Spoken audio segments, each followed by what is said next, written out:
হযরত বাইজিদ বুস্তামি ছোট্ট বাচ্চা ছেলে, গভীর রাত্রে মা অসুস্থ, পানির পিপাসায় জেগে উঠেছেন।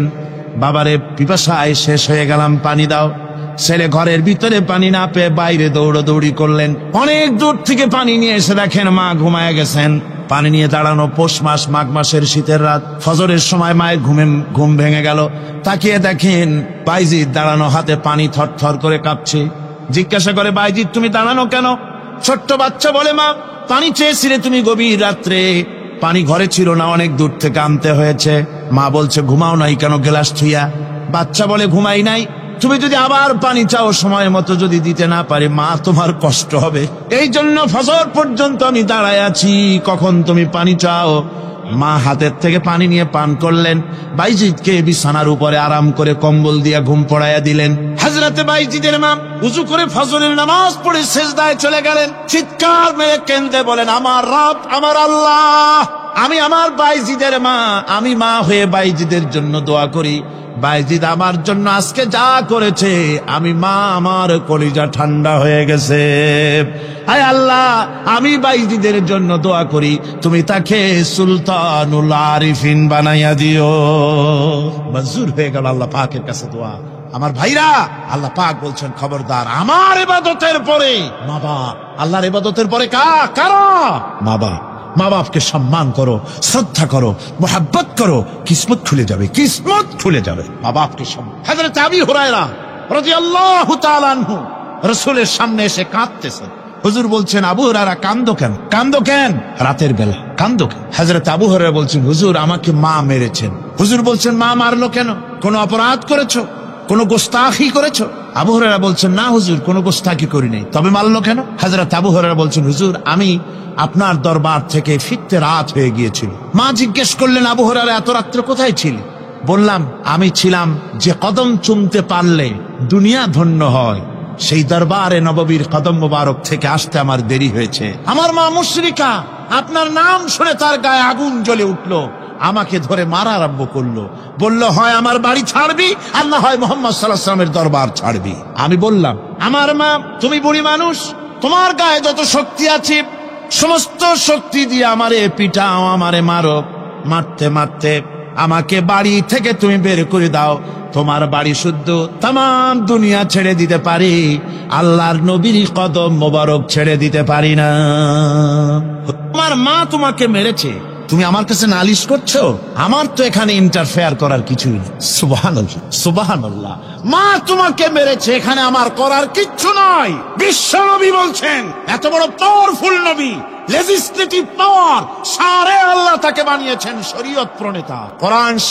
কোরআন শরীফে শুধু হালাল ও হারামের, হালাল এবং হারামের, বৈধ এবং অবৈধের সীমা রেখা শুধু কোরআনই ঠিক করেনি, রাসূলের জন্য আল্লাহ ছেড়ে দিয়েছেন। আল্লাহ রাসূলও হারাম, হালাল এবং হারামের বৈধতা অবৈধতার সীমারেখা নির্ধারণ করেছেন। এত বড় ক্ষমতা তার, এত বড় পাওয়ারফুল বিশ্বনবী, তিনি বলছেন, মা মেরেছে, আমার করার কিছু নাই। চিন্তা করেন কত বড় কথা, এ কথার লোড কত। হযরত আবু হুরায়রা বলেন, ইয়া রাসূলুল্লাহ, মা মাকে মেরেছেন। আমি আল্লাহর নবীর কাছে মায়ের বিরুদ্ধে নালিশ করতে আসি নাই। বললেন, কেন এসেছো? হযরত আবু হুরায়রা বলেন, হুজুর এসেছি একটা কারণে। আমি জানি আল্লাহ নবী যদি আল্লাহর দরবারে হাত উঠায়া কোনো জিনিস বলে, আল্লাহ রাব্বুল আলামিন সঙ্গে সঙ্গে মঞ্জুর করে নেন। হুজুর আমি এসেছি, মেহেরবানি করে দোয়া করুন আমার মাকে যেন আল্লাহ হেদায়েত নসিব করে দেন। আল্লাহ নবী হাত উঁচু করে বললেন, আল্লাহুম্মা হিদি উম্মা আবি হুরায়রা, আয় আল্লাহ আমি দোয়া করি আবু হুরায়রার মাকে তুমি হেদায়েত নসিব করে দাও। রাসূলুল্লাহ দোয়া করছেন আর আবু হুরায়রা সমানে দৌড়াচ্ছেন। তিনি দৌড়াচ্ছেন, পেছন থেকে কয়েকজনে আবু হুরায়রার জামা টেনে ধরেছে, দৌড়ক। তাদের জানা আবু হুরায়রা খুব ভদ্রলোক মানুষ, কোন ঝড় ঝামেলার মধ্যে থাকে না, রাগ শাক করে না, চিৎকার মারে না, দৌড় মারে না, এত ভদ্র শরীর, দৌড়ায় কেন?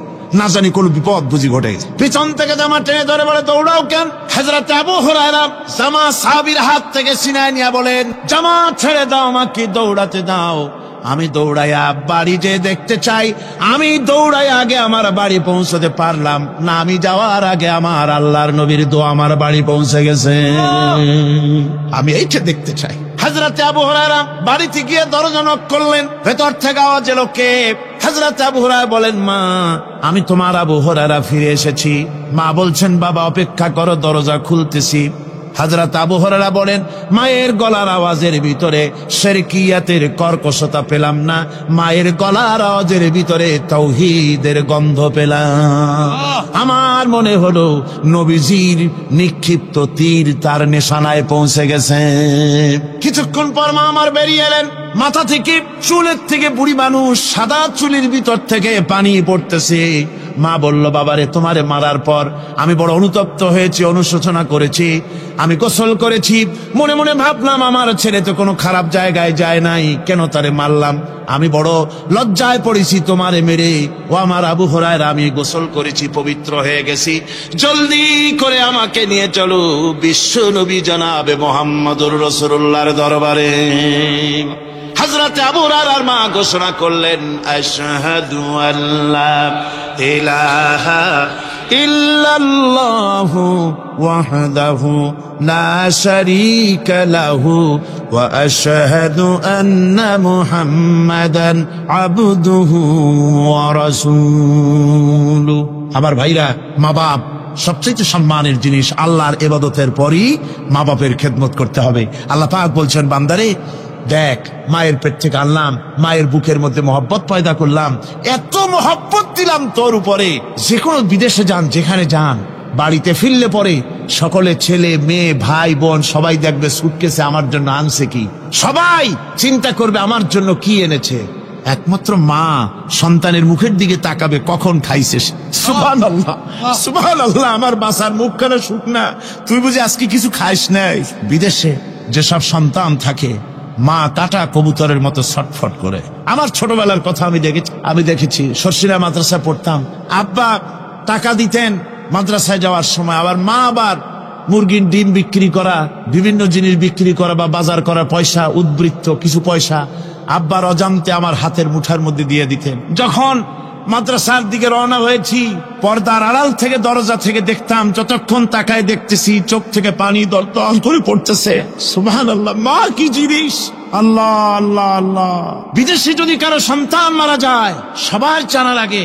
কবি বলতেছেন, বিদেশে বিরাজ্যে যার পুত্র মারা যায়, পশু পক্ষী না জানিতে আগে জানে মা। মায়ের কলিজার তারে টান লেগে যায়, মা বুঝতে পারে আমার সন্তানটা নাই। আহারে মা! আমার বন্ধুগণ, মা যার বেঁচে আছে, বেয়াদবি করেছেন, পাও ধরে মাপ নিয়ে নিবেন, পাও ধরে মাপ নিয়ে নিবেন। মা তো পাও ধরে দেখবেন, মাফ করে দিবে। সুবহানাল্লাহ, সুবহানাল্লাহ, কত দরদ তার বুকের মধ্যে। আর মা বাপকে সম্মান করুন। যাক, এই বিষয়ের উপরে আমি আর যেতে চাই না। শুধু আমি আপনাদের বললাম, এই বিশাল জনতাকে বললাম, সবচাইতে বড় পীর আপনার জন্য আপনার মা বাপ। সবচাইতে বড় পীর কে? মা বাপ। সন্তুষ্ট করেন, রুজিতে অভাব ঘটবে না। কোন মাজারে গিয়ে সেজদা দেওয়া লাগবে না, আল্লাহর কসম, মাজারে যাই চাওয়া লাগবে না। মা বাপকে খেদমত করেন, মা বাপকে খুশি করেন, মা বাপকে খাওয়ান, হাদিয়া দেন। মা বাপ খুশি, রুজিতে বরকত হবে, ব্যবসায় বরকত হবে, ঋণগ্রস্ত থাকবেন না, সম্মান আল্লাহ বাড়ায় দিবেন। সুবহানাল্লাহ বিহামদি। রাসূলুল্লাহর হাদিস। খামোখাই মাজারে গিয়ে মরেন আপনারা। কোথায় মাজার, ওরস, নরস শরীফ, গ্যারবি শরীফ, কত কিছু শরীফ, এসব শরীফ বাদ দেন। আল্লাহ, রাসূল, মা বাপ, ওলিউল্লাহ যারা, তাদের দোয়া মঞ্জুর হয়, তাদের দোয়া মঞ্জুর হয়। আল্লাহ পাক ওলিউল্লাহদের মধ্যেও বহুত রেখেছেন, দোয়া আল্লাহর দরবারে কবুল হয়ে যায়। কিন্তু মা বাপের বেলায় কোনো সন্দেহ নেই, ওলিউল্লাহর দোয়া আপনার জন্য কবুল হইতেও পারে, নাও হইতে পারে, কিন্তু মা বাপের দোয়া কবুল হবেই। কোন সুবহানাল্লাহ বিহামদি। আমি কিন্তু কোন ওলিউল্লাহকে অশ্রদ্ধা করছি না, তাই করছি নাকি?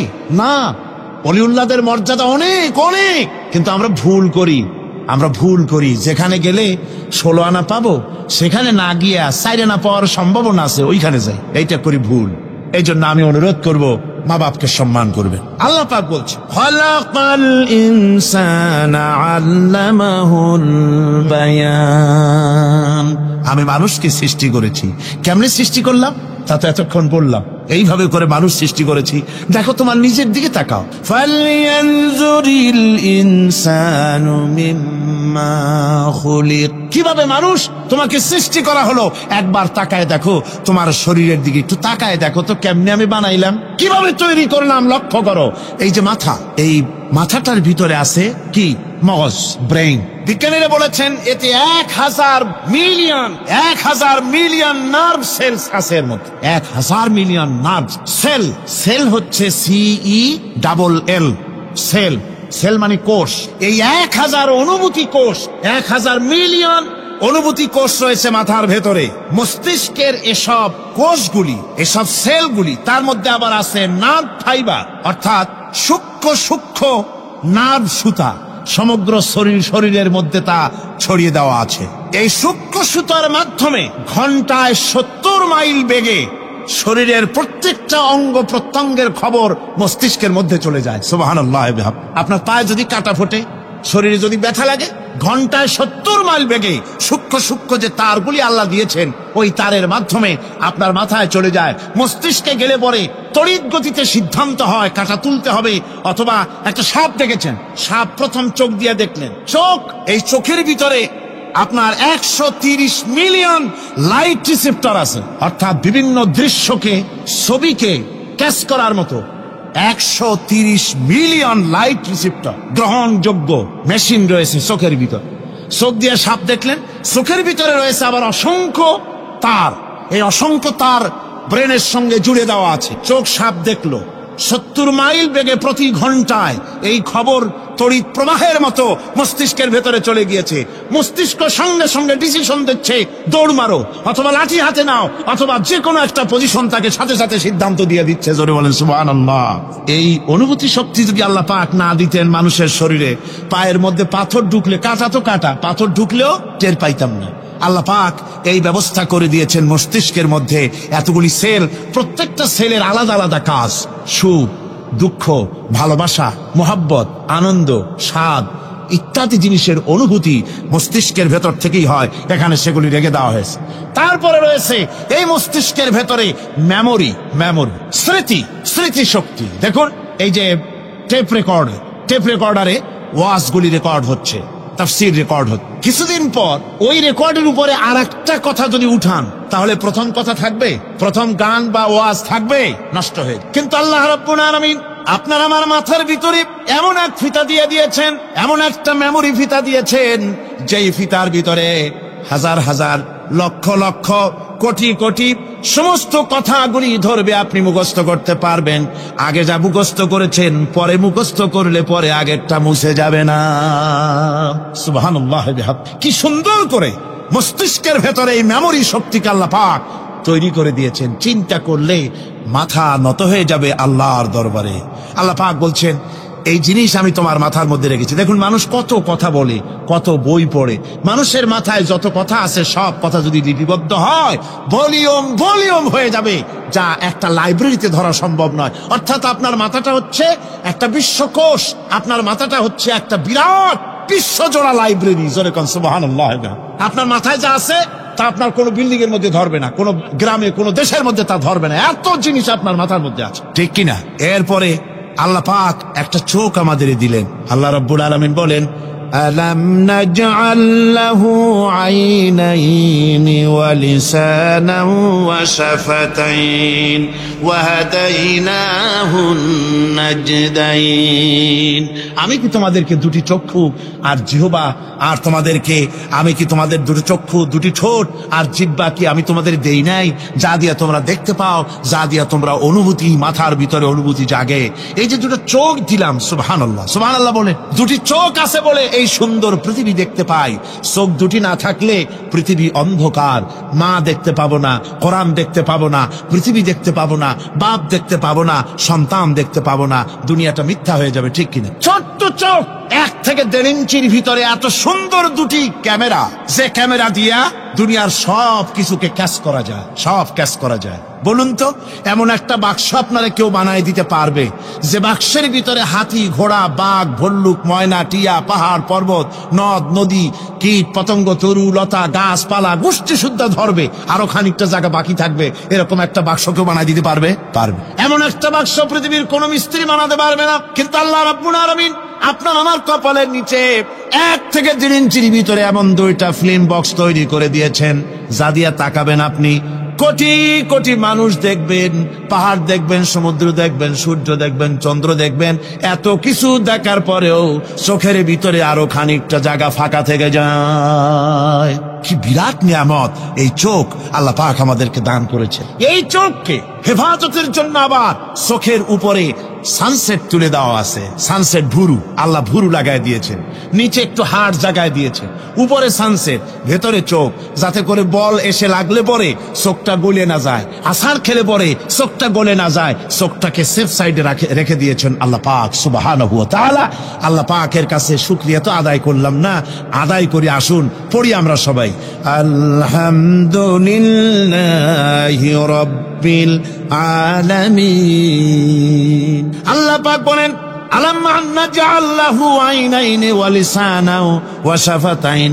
জিহ্বা দিলাম আমি তোমাকে, এই জিহ্বার ভিতরে 3000 আস্বাদন স্তর আছে। বিজ্ঞানীরা বলেছেন একটা জিহ্বার মধ্যে 3000 আস্বাদন স্তর আছে। প্রত্যেকটা স্তরের সাথে মস্তিষ্কের সাথে তার লাগানো আছে। জিহ্বায় সব জিনিসের টেস্ট নেবে আর তার অনুভূতি, তার স্বাদটা ওখানে টের পাবে মস্তিষ্কের ভেতরে। এই জিহ্বা আল্লাহ পাক দান করে দিলেন মুখের মধ্যে, সুবহানাল্লাহি বিহামদিহি। সব রকমের স্বাদ পান না একরকম, জিলাপির স্বাদ একরকম, রসগোল্লার স্বাদ আর এক রকম, ছানার স্বাদ আর এক রকম, বেলের স্বাদ একরকম, তালের স্বাদ আর এক রকম, মুরগির স্বাদ একরকম, খাসির স্বাদ আর এক রকম, লট্টা ফিশের স্বাদ একরকম, শুটকির স্বাদ আর এক রকম, কোরাল মাছের স্বাদ আর এক রকম, শাকের স্বাদ আর এক রকম। হাজার হাজার খাদ্য দ্রব্যের স্বাদ এক জিহ্বা দিয়ে আল্লাহ রব্বুল আলামিন নেওয়ার তৌফিক দিলেন। খলাকাল ইনসান, কি সুন্দর করে মানুষ বানালাম। দেখিস না, শুকরিয়া আদায় করিস না, এগুলি দেখবি আর শুকরিয়া আদায় করবি কি সুন্দর করে আমি আল্লাহ তোমাকে সৃষ্টি করে। শুধু তাই নয়, আল্লাহ পাক বলেন, ইয়া আইয়ুহাল ইনসানু মা গাররাকা বিরাব্বিকাল কারীম। ও মানুষ, কোন জিনিস তোমাকে ধোকায় ফেলে দিল তোমার মহান প্রভুর ইবাদত থেকে, গোলামি থেকে? কোন জিনিস তোমারে ধোকায় ফেলে দিল? কেন ধোকায় পড়ে গেলে? কোন খোদা? আল্লাযী খালাকাকা ফাসাওয়াকা ফাআদালাক ফি আইয়ি সূরাতিন মা শাআ রাক্কাবাক। ওই আল্লাহ যিনি তোমাকে সুগঠিত করেছেন, তোমাকে সুন্দর করেছেন, সুস্থ করেছেন, সম্পৃক্ত করেছেন, সংযোজিত করেছেন। রাক্কাবা ইউরাক্কিবু তারকিবান, একটার সাথে আরেকটার জোড়া পদ্ধতি কি সুন্দর করে বানালাম। সুবহানাল্লাহি বিহামদি। আমার ভাইরা লক্ষ্য করুন, আপনার পা থেকে শুরু করে মাথা পর্যন্ত প্রত্যেকেই তার নিজের হাতের 8 বিঘত। বিঘত বোঝেন? বিঘতের কি কয়েছি এরকম? এক বিঘত হতে না, 1 বিঘত। 1 বিঘত, এইটাকে কি বলে? 1 বিঘত। প্রত্যেক ব্যক্তি তার পা থেকে শুরু করে, পায়ের তালু থেকে শুরু করে মাথা পর্যন্ত কয় বিঘত? 8 বিঘত। মাইফে দেখেন বাড়ি যায়। আর দুনিয়ার সব করলেন কিন্তু নিজের শরীরটা দেখেন নাই, শরীরটা দেখেন নাই। পা থেকে নিয়ে হাঁটু পর্যন্ত 2 বিঘত, হাঁটু থেকে কোমর পর্যন্ত 2 বিঘত, কোমর থেকে বুক পর্যন্ত, হার্ট পর্যন্ত 2 বিঘত, হাত থেকে মাথার তালু পর্যন্ত 2 বিঘত। মোট কয় বিঘত? 8 বিঘত। আবার মানুষ যদি পাখির মতো দুটো ডানা এভাবে বিস্তার করে দেয়, তো ডান হাতের আঙ্গুল থেকে নিয়ে বাম হাতের আঙ্গুল পর্যন্ত এর দৈর্ঘ্য আসবে 8 বিঘত। তার মানে লম্বাও 8 বিঘত, চওড়াও। এর কোনো ব্যতিক্রম পৃথিবীর কোনো মানুষের হবে না। বাড়ি যেয়ে মাপিয়ে দেখেন। অবশ্য নিজেরটা অপরেরটা মাপলে তারতম্য হবে। এভাবে করে আল্লাহ সুবহানাহু ওয়া তাআলা সুন্দর করে সাজিয়ে তৈরি করে দিলেন। এরপরে মানুষের ফিঙ্গারপ্রিন্ট, আঙ্গুলের ছাপ। মানুষ আজকে সই দেয়, তারপরে কয় যে না ওই সই আমি দেইনি। সাক্ষী দেয় আদালতের কাঠগড়ায় দাঁড়িয়ে। আচ্ছা ভাই, এত লোকের একসাথে পেশাব চাপছে। আমি বলছিলাম যে প্রকৃতির নিতান্ত ন্যাচারাল কল হলে উঠবেন, এটা কিন্তু ঠিক না। আপনার বোঝা উচিত কমন সেন্সের কমন বাদ দিয়া। শুধু সেন্স যদি থাকে তো চিন্তা করা উচিত, লক্ষ মানুষকে ঠেলা এমন বেয়াদবি, নিতান্ত জবরদস্ত পায়খানা না আসলে কেউ কষ্ট দিবেন না, মানুষ কষ্ট দিবেন না। পেশাব এবং পায়খানার জবরদস্ত ঠেলা না আসলে মানুষকে আল্লাহর রাস্তায় কষ্ট দিবেন না। লক্ষ লক্ষ মানুষের সঙ্গে বেয়াদবি করবেন না। আমার ভাইরা, বলতেছিলাম ফিঙ্গারপ্রিন্ট। আজকে সাক্ষ্য দিয়া বলে আমি ওই সাক্ষী দেই নাই। সাক্ষী দিয়া কোর্টে সাক্ষী দেয়, তারপরের দিন আবার যখন কোর্টে হাজির হয় কয় যে ও কথা মিথ্যা, আমি ওটা বলি নাই। এরপরে সই করে, পরের দিন কয় যে ওই সই আমার না, মিথ্যা। আল্লাহ রাব্বুল আলামিনের অ্যাডমিনিস্ট্রেশন দেখুন। রাব্বুল আলামিন এমন সুন্দর ফিঙ্গারপ্রিন্টের ব্যবস্থা করলেন, আঙ্গুল দিয়া যদি কাগজের উপরে বুড়ো আঙ্গুলের ছাপ লাগায় দেন, কিয়ামত পর্যন্ত আপনি আপনার 14 গোষ্ঠী এসেও কেউ এটাকে অস্বীকার করতে পারবে না। পৃথিবীর কোন মানুষের ফিঙ্গারপ্রিন্টের সাথে আরেকজনের আঙ্গুলের ছাপ মিলবে না। সুবহানাল্লাহ, জোরে কোন সুবহানাল্লাহ। আল্লাহ কয় কি সুন্দর বানাইলাম, দেখছো? একটু তাকায় দেখো জোড়া পদ্ধতি, কেমনে জোড়াগুলি দিলাম। আঙ্গুলের মাথা থেকে বাহু পর্যন্ত 8খানা জোড়া। কয়খান জোড়া? মোট পুরা শরীরে 360টা জোড়া। কয়টা জোড়া? 360টি জোড়া পুরা শরীরের মধ্যে। আর আঙ্গুল থেকে শুরু করে বাহু পর্যন্ত 8খানা জোড়া আছে। এই যে জোড়াগুলি গুনে দেখছেন কখনো? না, গোনা হয় না। এ দিয়ে হাতাহাতি, মারামারি, ঘুষাঘুষি এই তো করি, গুনে দেখার সময় কই? আল্লাহর নবী বলেছেন, আল্লাহ রাব্বুল আলামিনের সৃষ্টি নৈপুণ্যতার উপরে কেউ যদি 1 ঘন্টা চিন্তা করে, আল্লাহ রাব্বুল আলামিন তার আমলনামায় 60 বছরের নফল ইবাদতের সওয়াব লিখে দেন। 60 বছরের নফল ইবাদতের সওয়াব লেখা যাবে আল্লাহর এই সৃষ্টি নৈপুণ্যতার উপরে চিন্তা করলে। এই যে জোড়াগুলি দেখেন, হাত আঙ্গুলের ভিতরে জোড়াস, কবজায় জোড়াস, কনুইতে জোড়াস। কনুইতে যদি কবজা না থাকতো, আপনি খাবার খেতেন, খাবার মুখের দিতে পারতেন না। হাত তো ক্লোজ হবে না, যেহেতু এখানে কবজা নাই, এটা ক্লোজ হবে না। এখানে যদি কবজা না থাকে তাহলে হাতটা হবে একখান লাঠ, অথবা বড় জোর এটাকে বলতে পারেন একখান কাঁটা চামচ। এই কাঁটা চামচ দিয়া একজন আর একজনের খাওয়াই দিবেন মাত্র, নিজেরটা নিজে খাওয়া যাবে না। তা আবার আঙ্গুলে যদি কবজা না থাকে, অপরকে খাওয়াইতে গিয়ে কাঁটা চামচের 2 আঙ্গুল কারো নাকের সেদার মধ্যেও ঢুকে যেতে পারে। এত সুন্দর করে আল্লাহ বানালেন, কত বড় কারিগর তিনি, সুবহানাল্লাহ। কত বড় কারিগর আল্লাহ রাব্বুল আলামিন। তাই বলেন, ইয়া আইয়ুহাল ইনসানু মা গাররাকা বিরাব্বিকাল কারীম। কোন জিনিস তোমাকে ধোঁকায় ফেলে দিল? ওই মহান আল্লাহ রাব্বুল আলামিনের ইবাদত থেকে, গোলামি করা থেকে। কি সুন্দর করে বানালাম। আমার ভাইরা, আমার নিজের জীবনের এক দৃষ্টান্ত আমি প্রায় বলি লোকদেরকে। ছোটবেলায় মাদ্রাসা থেকে বাড়ি ফিরতেছি, তখন গয়নার নৌকা, লঞ্চ নাই, নৌকা। সেই নৌকা বিরাট লম্বা নৌকা, 4-5 জনে দাঁড় বায়, বড় বড় লম্বা লম্বা দাঁড়, শিপ নৌকা, খুব লম্বা নৌকা। এই নৌকাগুলি প্যাসেঞ্জার বহন করে। স্টেশন আসতে পরে ঢোল পিটায়, মানুষ এসে ওঠে। রাতের বেলায় চলতে হয়, রাতেই এগুলো চলতো বেশি, আজকাল এগুলি আর নাই।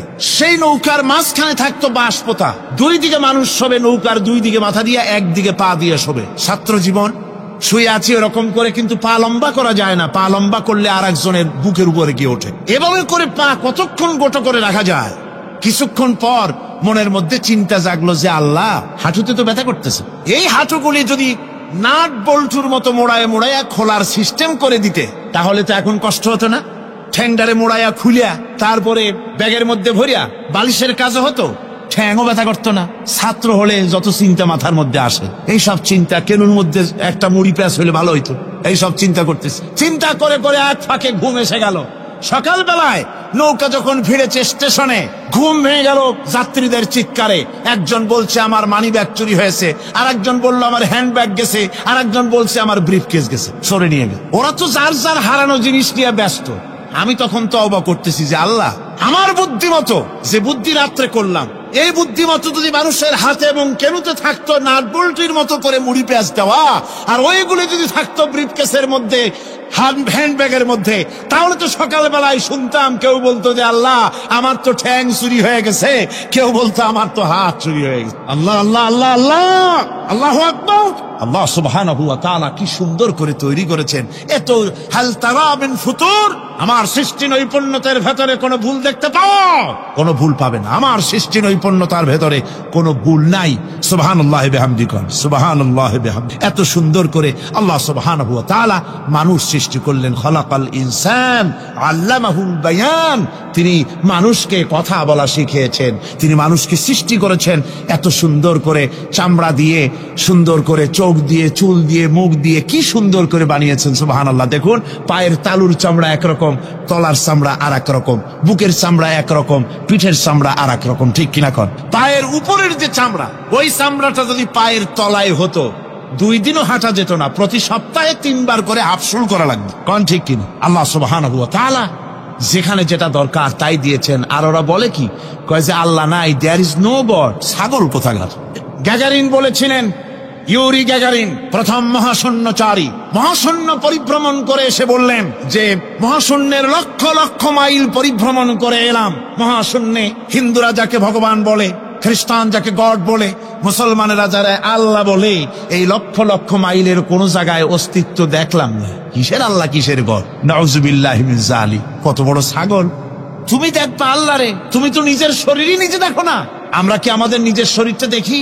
আয়নার সাহায্য ছাড়া ঘাটটা কেমন, হিপটা কেমন, ব্যাকটা কেমন, পিছনের উরুটা দেখতে কেমন, আজ পর্যন্ত আয়নার সাহায্য ছাড়া দেখতে পারি নাই। নিজের শরীরটাই দেখতে পারি নাই, আর এই শরীরের স্রষ্টাকে দেখতে চাই। সাহস তো কম না পাগলের। আল্লাহ সুবহানাহু ওয়া তাআলা তিনি মানুষকে সৃষ্টি করেছেন, কত সুন্দর করে তিনি বানিয়েছেন। একবার লক্ষ্য করে দেখো, শুকরিয়া আসবে আল্লাহর দরবারে, মাথা নত হয়ে আসবে। কি সুন্দর করে আল্লাহ পাক বানিয়েছেন। মানুষের শরীরে কিডনি লাগবে দুটি, কিডনি লাগবে একটা। কিডনি কি? কিডনি হচ্ছে আপনার পেশাবকে ছেঁকে বের করে দেয়, একটা দারুণ জিনিস আপনার শরীরের জন্য। কিডনি যদি ইনঅ্যাক্টিভ হয়ে যায়, হাত পায়ে পানি এসে হাত পা ফুলে আপনি মৃত্যুর দিকে এগোতে থাকবেন। এই কিডনি, এই ছাকনি মাত্র একটা হলে চলে, কিন্তু আল্লাহ পাক ছাকনি, এই কিডনি দিয়েছেন দুটো। কটা দিলেন? দুটো। একটা যদি কখনো ডিসঅর্ডার হয়ে যায়, আর একটা দিয়ে যেন আমার বান্দা কাজ চালায় নিতে পারে। সুবহানাল্লাহ বিহামদি, সুবহানাল্লাহ। চোখ তো একটা হলেও হয়, কিন্তু আল্লাহ চোখ দিলেন দুটো। কটা দিয়েছেন? দুটো চোখ। দুটো কান দিয়েছেন। আমি অবাক হয়ে গিয়েছি যখন আমার ছেলের চিকিৎসা চলতেছিল সিঙ্গাপুর মাউন্ট এলিজাবেথ হসপিটালে। 4টা অপারেশন হয়েছে। আমার ছেলে কারিবুল মত, একেবারে মৃত্যুর দুয়ারে চলে গিয়েছিল। 4টি অপারেশন, 40 ব্যাগ রক্ত লেগেছে। 2.5 ফিট তার ইন্টেস্টাইন কেটে ফেলেছে, 2.5 ফিট খাদ্যনালী কেটে ফেলে দিয়েছে। আমি ডাক্তারকে জিজ্ঞেস করলাম, সার্জনকে, 2.5 ফিট তার খাদ্যনালী তুমি কেটে ফেললে, তা আমার এই ছেলে খেয়ে হজম করবে কি করে? তার খাওয়াটাও প্রবলেম হবে না? ডাক্তার আমাকে যা বলল, শোনা মাত্র আমার চোখে পানি এসে গেল। ডাক্তার বলল, তুমি জানো না, আমি তো মাত্র 2.5 ফিট কেটেছি। তোমার স্রষ্টা, এই পৃথিবীর স্রষ্টা মানুষ যিনি সৃষ্টি করেছেন, প্রত্যেক মানুষের পেটের ভিতরে এই খাদ্য নালীকে রব্বুল আলামিন 22 ফিট লম্বা করেছেন। ঠিক 22 ফিট লম্বা আছে এটা। আমি তো মাত্র 2.5 ফিট কেটেছি। কোন প্রয়োজনে যদি কাটতে কাটতে আরো কাটা হয়, 10 ফিটও কাটা হয়, কষ্ট হবে না। সুবহানাল্লাহ বিহামদিহি। তার শ্বাস নেওয়ার জন্য, প্রশ্বাস নেওয়ার জন্য কি ব্যবস্থা আল্লাহ পাক করেছেন। হার্ট, মানুষের হার্ট বিট হচ্ছে, এটাকে হার্ট বিট যেটা হয়, সংকোচন সম্প্রসারণ। এই যে মানুষ, ডাক্তাররা বলে রোগী হার্ট অ্যাটাক করেছে, হার্ট অ্যাটাক করেছে। হার্ট যে হার্ট অ্যাটাক করলো, অ্যাটাকটা কি? অ্যাটাকটা হচ্ছে সংকোচন সম্প্রসারণ, সংকোচন সম্প্রসারণ, এরকম হচ্ছে। হট করে এটা অ্যাটাক করলো, আর যদি ছেড়ে না দেয়, এটাই অ্যাটাক করা, এটাই তার জীবনটা শেষ হয়ে যাওয়া। ডাক্তাররা বলেছেন যে মানুষের শরীরের সবকিছু চিন্তা করে, গবেষণা করে বহুত কিছু বুঝেছি, কিন্তু হার্টটা এরকম পাঞ্চিং কেন করে, এই জিনিস আজও পর্যন্ত আমাদের মাথায় ঢোকে নাই। সুবহানাল্লাহ। আল্লাহ পাক কি সুন্দর করে এই পাঞ্চিং এর মাধ্যমে, হার্ট যেভাবে করতেছে, এই পাঞ্চিং এর মাধ্যমে সমস্ত শরীরের রক্তগুলি পা থেকে শুরু করে মাথা পর্যন্ত সব ছড়িয়ে দেওয়া হচ্ছে, এভাবে এভাবে ছড়িয়ে দেওয়া হচ্ছে, যাতে করে মানুষ জীবিত থাকে, শরীরের রক্ত গরম থাকে, হিম শীতল হয়ে মানুষ যেন মারা না যায়। এজন্য আল্লাহ সুবহানাহু ওয়া তাআলা এত সুন্দর ব্যবস্থা করেছেন। এক সময় আঘাত পেয়ে অনেকগুলি রক্ত যদি পড়ে যায়, মানুষ রক্ত শূন্যতায় মরবে না, আবার খানিকটা রক্ত রিজার্ভও থাকে, আল্লাহ পাক রিজার্ভ করে রাখেন। স্পঞ্জের ভিতরে পানি থাকলে উপর থেকে টের পাওয়া যায়, ওরকম খানিকটা রক্ত আল্লাহ শরীরের ভিতরে রিজার্ভ রেখেছেন। এই জন্য বড় বড় ডাক্তাররা, বড় বড় ডাক্তার, বড় বড় বিজ্ঞানী কখনোই নাস্তিক হয় না। এইসব দৃশ্য দেখে তারা মনে করে নিশ্চয়ই একজন কেউ আছেন যিনি এগুলি তৈরি করেছেন, এগুলি এমনে এমনে হয় না। যিনি তৈরি করেছেন তিনি কে? তিনি হচ্ছেন আল্লাহ সুবহানাহু ওয়া তাআলা। তিনি এগুলি সৃষ্টি করেছেন, তিনি এগুলি তৈরি করেছেন। ওই আল্লাহ পাকের কাছেই আমাদের সকলকেই ফিরে যেতে হবে। আল্লাহ রাব্বুল আলামিন তিনি বলছেন, আমি মানুষ সৃষ্টি করেছি, খালাকাল ইনসানা আল্লামাহুল বায়ান। মানুষ সৃষ্টি করেছি, শুধু মানুষকে সৃষ্টি করি নাই, আমি আবার তার জোড়াও তৈরি করে দিয়েছি। মানুষ একা একা না, পৃথিবীতে সব জোড়ায় জোড়ায় তৈরি করেছি। উদ্ভিদের মধ্যে জোড়া তৈরি করেছি, প্রাণী জগতের মধ্যে জোড়া তৈরি করেছি। এই দুনিয়ার ভিতরে যা কিছু আছে, উদ্ভিদ হোক আর মানুষ হোক, প্রাণী জগৎ হোক, সবগুলিকে আমি আল্লাহ জোড়া বানাইছি, জোড়ায় জোড়ায় নর এবং নারী সবগুলির মধ্যে করে দিয়েছি, যাতে করে তোমরা তাদের কাছে শান্তি পাও। আর তোমাদের মধ্যে ভালোবাসা সৃষ্টি করেছি, মহব্বত সৃষ্টি করে দিয়েছি। আর পরিণত বয়সে এই মহব্বতকে আমি আল্লাহ করুণার সহৃদয়তায় পরিণত করে দেই। তোমার থেকে তোমার জোড়া নারী সৃষ্টি করেছি, স্ত্রী। সেই স্ত্রীর কাছে তুমি তোমার স্বস্তি শান্তি ফিরে পাবে। আর যখন বৃদ্ধ হয়ে যাবে, তখন এই ভালোবাসাটাকে আমি করুণা আর মহব্বতের মধ্যে পয়দা করে দেই। এর দ্বারা এই ভালোবাসা এবং মহব্বতের মাধ্যমে সন্তান সন্ততি পৃথিবীতে আসে, নাতি আসে, পৌত্র আসে, পৌত্রী আসে। এভাবে করে আত্মীয় স্বজন পরিবেষ্টিত অবস্থায় দুনিয়ায় মানব বংশ আমি এভাবে করে বৃদ্ধি করি। আর এরপরে মানব সৃষ্টি করে মানুষকে এক পরিবেশ সৃষ্টি করে দিয়ে তাকে কথা বলারও আমি ভাষা শিখিয়েছি। আল্লামাহুল বায়ান, মানুষকে আমি কি শিক্ষা দিয়েছি? কথা বলতে আমি শিক্ষা দিই। কথা বলার কারণেই মানুষ আর কথা বলতে পারে না বলে মানুষের সাথে পশুর সাথে এই বিরাট পার্থক্য। পশু কথা বলতে পারে না, মানুষ কথা বলতে পারে। কথা বলা হচ্ছে মানুষের একটা বিশেষ বৈশিষ্ট্য। আরে বায়ান শব্দের অর্থ শুধু কথা নয়, বায়ান শব্দের অর্থ হচ্ছে চেতনা, বুদ্ধি, অনুভূতি, প্রজ্ঞা, মেধা, চিন্তা, বিবেচনা, ইচ্ছা শক্তি, প্রতিরোধ শক্তি, এ সবগুলি বায়ানের ভিতরে সীমাবদ্ধ। যে আমি বায়ান শিক্ষা দিয়েছি, তার মানে এতগুলি জিনিস আমি তোমার মধ্যে আমি সৃষ্টি করে দিয়েছি মানুষের মধ্যে। এরপরে এ বায়ান একটি শিক্ষা। শিক্ষা বলতে বুঝায়, এই শিক্ষাটা আল্লাহ সবাইকে দিয়েছেন। মাছ সাঁতার কাটতে পারবে, পাখি আকাশে উঠতে পারবে, পাখিকে আল্লাহ ওড়ার ক্ষমতা দিয়েছেন। মুরগির বাচ্চা ডিমের থেকে বের করে পানির মধ্যে ছেড়ে দিবেন, ও সাঁতার কাটতে পারবে না। আপনি আমারে কন, মুরগির ডিমের ভিতরে মুরগির বাচ্চা, হাঁসের ডিমের ভিতরে হাঁসের বাচ্চা, সে কি করে বোঝে ডিমের কোন অংশ পাতলা, সেই অংশটা সে অপারেশন শুরু করে দেয়। সে কিন্তু সব জায়গায় ঠোকায় না। ওই ডিমের পর্দার ভিতরে একটা অংশ আছে পাতলা, সামান্য পাতলা, সেই পাতলা অংশ সে ঠুক করে একটুখানি অপারেশন করে, পর্দাটা ফেটে যায়, সেখান থেকে সে বেরিয়ে আসে। কে শিখালো যে এই জায়গায় ঠুক করে আওয়াজ কর, বেরোতে পারবি? কে শিখালো? আল্লাহ পাক শিক্ষা দিয়ে। এটা বায়ানের অন্তর্গত। মানুষকে দিয়েছেন বায়ান, ওকে দিয়েছেন শিক্ষা। হাঁসের বাচ্চা পানির ভিতরে ছেড়ে দিলে ওকে সাঁতার কাটতে হবে, কে শিখালো? আল্লাহ পাক। বাতাসে পাখিরা উড়ে বেড়ায় ডানা মেলে। আওয়ালাম ইয়ারাও ইলা তায়রি সাফাতিন ওয়া ইয়াকবিদনা মা ইউমসিকুহুন্না ইল্লার রহমান। দেখে নাকি তারা পাখিটি কেমন মেলি দুটি লঘু ডানা উড়িয়া বেড়ায়, শূন্যের পরে নাহি তার কোনো মানা। আবার সে ডানা গুটাইয়া চলে, কিন্তু পড়ে না তবু, বলকে বাতারে শূন্যে রাখিছে ভিন্ন সে এক প্রভু। প্লেনের মতো, এরোপ্লেনের মতো দেখছেন না পাখিগুলি এরকম এরকম করে ওড়ে। আবার কখনো উঠতে গিয়ে আর ডানা তোলায় না, দুটো ডানা শরীরের সাথে মিশাইয়া একেবারে রকেটের মতো উড়ে চলে যায়, কিন্তু পড়ে যায় না। কে তাকে শূন্যের উপরে রেখেছে? জোরে কন, কে রেখেছে? পাক। এই ট্রেনিং আল্লাহ পাক তাকে দিয়েছেন, আল্লাহ পাক তাকে শিক্ষা দিয়েছেন।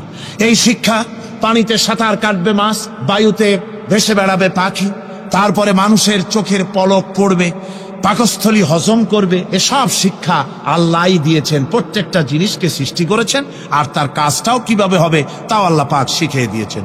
এই জন্য শুধুমাত্র এই শিক্ষাটুকুনি নয়, মূল শিক্ষা হচ্ছে আল্লামাহুল বায়ান। এর আসল অর্থ হলো মানুষের জ্ঞানের পূর্ণতার জন্য আল্লাহ পাক বায়ান দিয়েছেন। সে বায়ান হচ্ছে কোরআনে কারীম। সে বায়ান কি? কোরআন। এই কোরআন হচ্ছে মানুষের জ্ঞানের পূর্ণতা। কোরআন দিয়েই মানুষের জ্ঞান পরিপূর্ণ হয়। ওমা উতীতুম মিনাল ইলমি ইল্লা কালিলা।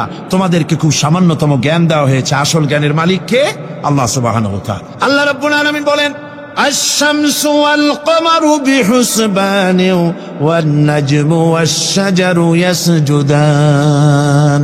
সূর্য এবং চন্দ্র একটা বিরাট একটা হিসাবের অনুসরণে বাধ্য। সূর্য আর চন্দ্র একটা হিসাবের অনুসরণে বাধ্য, এর ব্যতিক্রম হওয়ার কোনো উপায় নাই। সূর্য এবং চন্দ্র তার আপন আপন কক্ষপথে ঘুরবে, ইচ্ছে মাফিক সূর্য চন্দ্র ঘুরতে পারবে না। রাত 12টার সময় সূর্য এসে বলতে পারবে না, বেটা রাত সর, আমি এখন উদিত হব। পারবে? পারবে না। দিনের দুপুরের সময় রাত এসে মাথা চাড়া দিয়ে জাগাতে পারবে না, দিন সরে যা, আমি এখন সবটাকে রাত বানায় দেব। পারবে না। চন্দ্র এবং সূর্য একটা নির্ধারিত একটা হিসাবের অনুসরণে তারা রয়েছে। আর এই হিসাবের নিয়ম, কঠোর হিসাবের নিয়মতান্ত্রিকতার ভেতরে থাকার কারণেই মানুষের জন্য চন্দ্র, মাস, বছর ইত্যাদি গণনা মানুষের জন্য আল্লাহ সহজ করে দিয়েছেন। আল্লাহ পাকের নবীর কাছে জিজ্ঞাসা করা হচ্ছে, ওয়ায়াসআলুনাকা আনিল আহিল্লাম, ও নবী আপনাকে প্রশ্ন করা হয় চাঁদ সম্পর্কে। কাফেরেরা প্রশ্ন করেছে চাঁদের ক্রমবর্ধমান ক্রমহ্রাস কেন, চাঁদ বাড়ে কেন, কমে কেন, আপনারে জিজ্ঞাসা করা হয়, আপনি জবাবে বলুন কুল হিয়া মাওয়াকিতু লিন্নাস, বলুন এ চাঁদ হচ্ছে মাস, দিন, বছর গণনা করার জন্য, গোটা পৃথিবীবাসীর জন্য আমি একটা স্থায়ী ক্যালেন্ডার আকাশে ঝুলায় রাখছি। জোরে কোন সুবহানাল্লাহ। বিনা পয়সার ক্যালেন্ডার কে ঝুলায় রাখছেন? আল্লাহ সুবহানাহু ওয়া তাআলা তিনি ঝুলিয়ে রেখেছেন এই ক্যালেন্ডারকে। আর এই চন্দ্র সূর্য নিজের ইচ্ছা মাফিক চলতে পারে না। আল্লাহ পাক কোরআনে কারিমে বলেছেন, আফা গায়রা দীনিল্লাহি ইয়াবগুন ওয়া লাহু আসলামা মান ফিস সামাওয়াতি ওয়াল আরদি তাওআন ওয়া কারহা, তোমরা কি আমার দেওয়া জীবন ব্যবস্থা ছেড়ে দিয়ে মানুষের তৈরি করা, অন্যের তৈরি করা মতবাদ গ্রহণ করতে চাও? ওয়ালাহু আসলামা মান ফিস সামাওয়াতি ওয়াল আরদ, অথচ আকাশে যা কিছু আছে, জমিনে যা কিছু আছে, সব আমার কি করছে? আমার হুকুম মেনে, আমার আনুগত্য করে তারা চলছে। আনুগত্যের সামনে মস্তক অবনত করে দিয়েছে। তাই তো আমরা দেখতে পাই তাল গাছে কোনোদিন বেল হয় না। হয়? চট্টগ্রামে হয় বোধহয়। তাল গাছে বেল হয়, নারকেল গাছে আম হয়, নিম গাছে লিচু হয়? হয় না। আল্লাহর সুন্নতের ভিতরে কোনো পরিবর্তন পাওয়া যাবে না। দেখুন বঙ্গোপসাগরের পানি মিষ্টি না নোনা? সবাই বলুন মিষ্টি না নোনা? বঙ্গোপসাগরের নোনা পানি জোয়ারের টানে এই বঙ্গোপসাগরের নোনা পানিগুলি পদ্মা, মেঘনা, যমুনার ভিতরে প্রবেশ করে মিষ্টি পানির ভিতরে। আবার ভাটির টানে পদ্মা, মেঘনা, যমুনার পানিগুলি, মিষ্টি পানিগুলি নোনা পানির মধ্যে গিয়া ঢোকে। মাঝখানে কোনো পার্টিশন নাই। নোনা পানি মিষ্টি পানির এলাকাকে নোনা বানাতে পারে না, আবার মিষ্টি পানিগুলি গিয়া নোনা পানিগুলিরে মিষ্টি বানাইতে পারে না। কার হুকুম পালন করে? কার হুকুম? আন-নাজমু ওয়াশ-শাজারু ইয়াসজুদান ওয়াস-সামাআ রাফাহা ওয়া ওয়াদাআল মিজান। তারকা, বৃক্ষরাজি সব সেজদায় রত। তারাই সেজদা দেয় কারে? কারে সেজদা দেয়? চাঁদ সেজদা করে কাকে? সূর্য করে কাকে? গাছপালা করে কারে? আল্লাহ পাককে সেজদা করে সবাই। সমস্ত সৃষ্টি জগতের কাজ হলো তিনটা। সৃষ্টি জগতের কাজ কয়টা? তিনটি কাজ। একটা কাজ হচ্ছে সৃষ্টি জগৎ মহান আল্লাহর উদ্দেশ্যে সেজদা করবে, তার হামদ করবে, তার তাসবিহ করবে। তিনটা কাজ, সেজদা করবে, হামদ করবে, তাসবিহ করবে। এই তিনটা কাজ হচ্ছে সৃষ্টি জগতে। গোটা পৃথিবীর সবকিছু আল্লাহ পাককে সেজদা করতে। কোরআনে কারীমে রব্বুল আলামিন বলেন, ওয়ালিল্লাহি ইয়াসজুদু মান ফিস সামাওয়াতি ওয়াল আরদি তাওআন ওয়া কারহা ওয়া যিলালুহুম বিল গুদুবি ওয়াল আসাল। আল্লাহ পাক বলেন, আকাশে যা কিছু আছে, জমিনে যা কিছু আছে, সব কিছু আমার সেজদা করে। এমনকি গাছগুলি, গাছও আমার সেজদা করে। গাছগুলি সকাল বেলায় গাছের ছায়া সকাল বেলায়, আর বিকাল বেলায় নিজের ছায়া লম্বা করে দিয়ে আমার সামনে সেজদায় পতিত হয়ে যায়। গাছগুলি আমাকে সেজদা করে। তারকা সমূহ, চন্দ্র, সূর্য সব আমাকে সেজদা করে। ওয়ালিল্লাহি ইয়াসজুদু মা ফিস সামাওয়াতি ওয়া মা ফিল আরদ মিন দাব্বাতিন ওয়াল মালাইকাতু ওয়া হুম লা ইস্তাকবিরুন। আকাশ এবং জমিনে যা কিছু আছে আমার সেজদা করে। আমার সেজদা থেকে কেউ অহংকার করে না, অহমিকতা করে না। আমার সেজদা থেকে কেউ ফিরে যায় না, সবাই আমাকে সেজদা করে।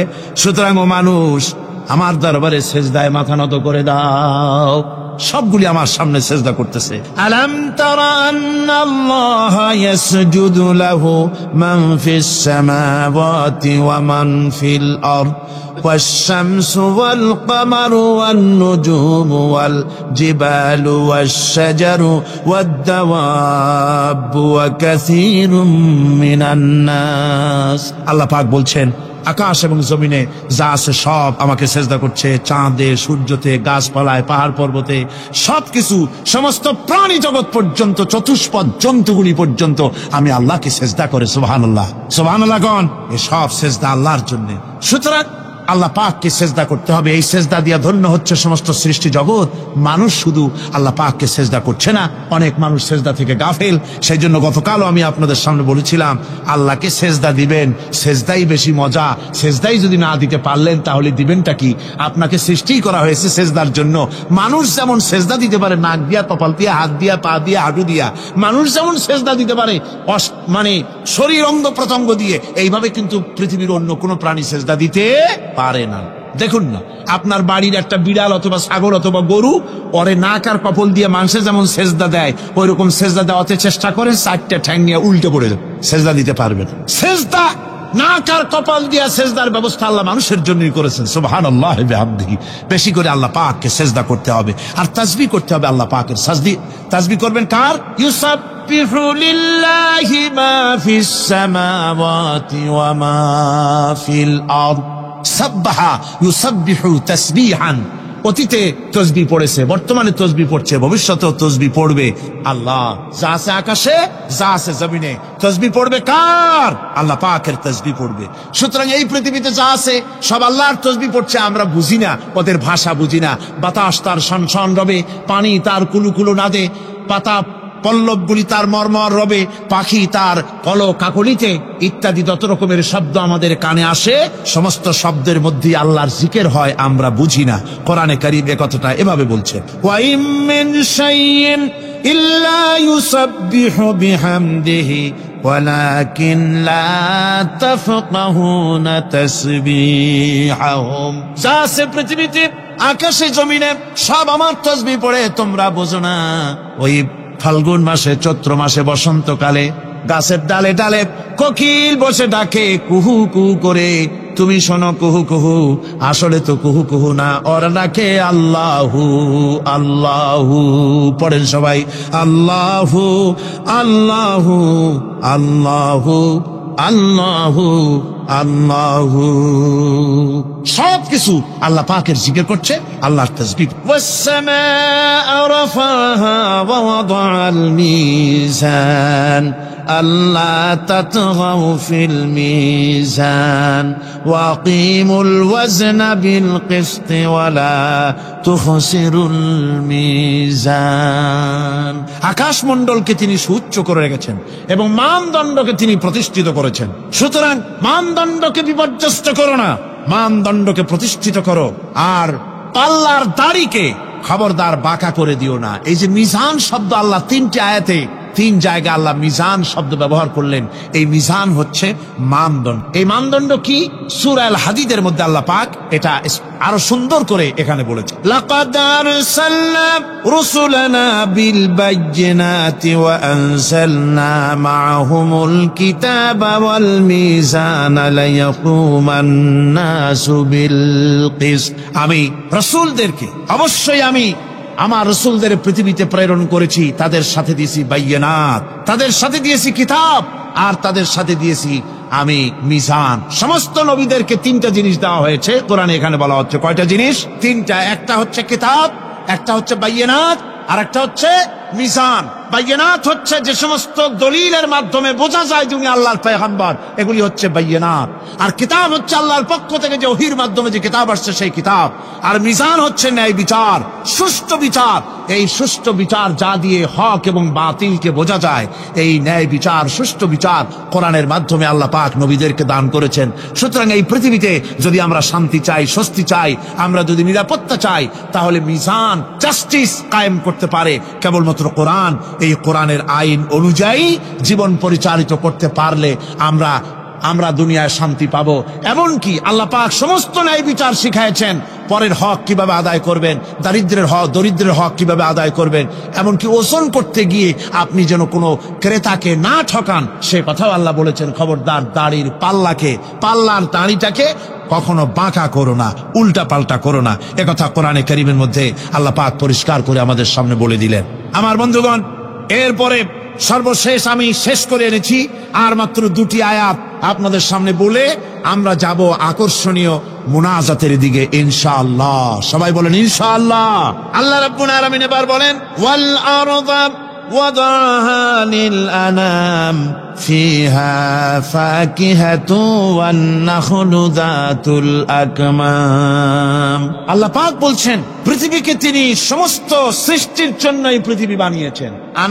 আনাম শব্দের অর্থ হচ্ছে জীব, জানদার। যত জানদার আছে সমস্ত জানদারদের জন্য আল্লাহ পাক এই পৃথিবীকে বানিয়েছেন। অর্থাৎ যাদের প্রাণ আছে, প্রাণী সময়ের জন্য আল্লাহ যা সৃষ্টি করেছেন সেটা হলো এই পৃথিবী। এই পৃথিবী ছাড়া অন্য কোথাও কোন প্রাণী বসবাসের উপযোগী করে আল্লাহ তৈরি করেন নাই।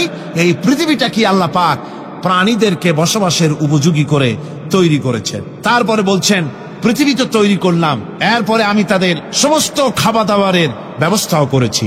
ওয়ান নাখলু যাতুল আকমাম, খেজুরগুলিকে আমি প্যাকেট করে তোমাদের সামনে দিয়েছি, আচ্ছাদন দিয়ে দিয়েছি। খেজুরের কথা এখানে বলা হয়েছে, শুধু খেজুর নয়, খেজুর, আঙ্গুর, বেদানা, আপেল, যত খাবার আমাদের সামনে আল্লাহ দিয়েছেন সমস্ত খাবারগুলি প্যাকেট করা। জোরে বলেন কি করা?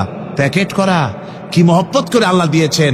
কলা বলেন, তাল বলেন, বেল বলেন, সব খাবারগুলিকে আল্লাহ পাক প্যাকেট করে মানুষের সামনে হাজির করেছেন। কারণ ওয়ালাকাদ কাররামনা বানি আদমা, যেহেতু আদম সন্তানকে আমি সম্মানিত করেছি, তাই আদম সন্তানের সামনে, ভদ্র সম্মানিত মেহমানের সামনে যত খাবার দিলাম সব খাবারগুলিকে আমি গুছিয়ে সুন্দর করে সাজিয়ে আমি কভার করে তোমার সামনে পেশ করেছি। ওয়াল হাব্বুজুল আসফি ওয়ার রাইহান, এরপরে দানা দিয়েছি, ভুসি দিয়েছি।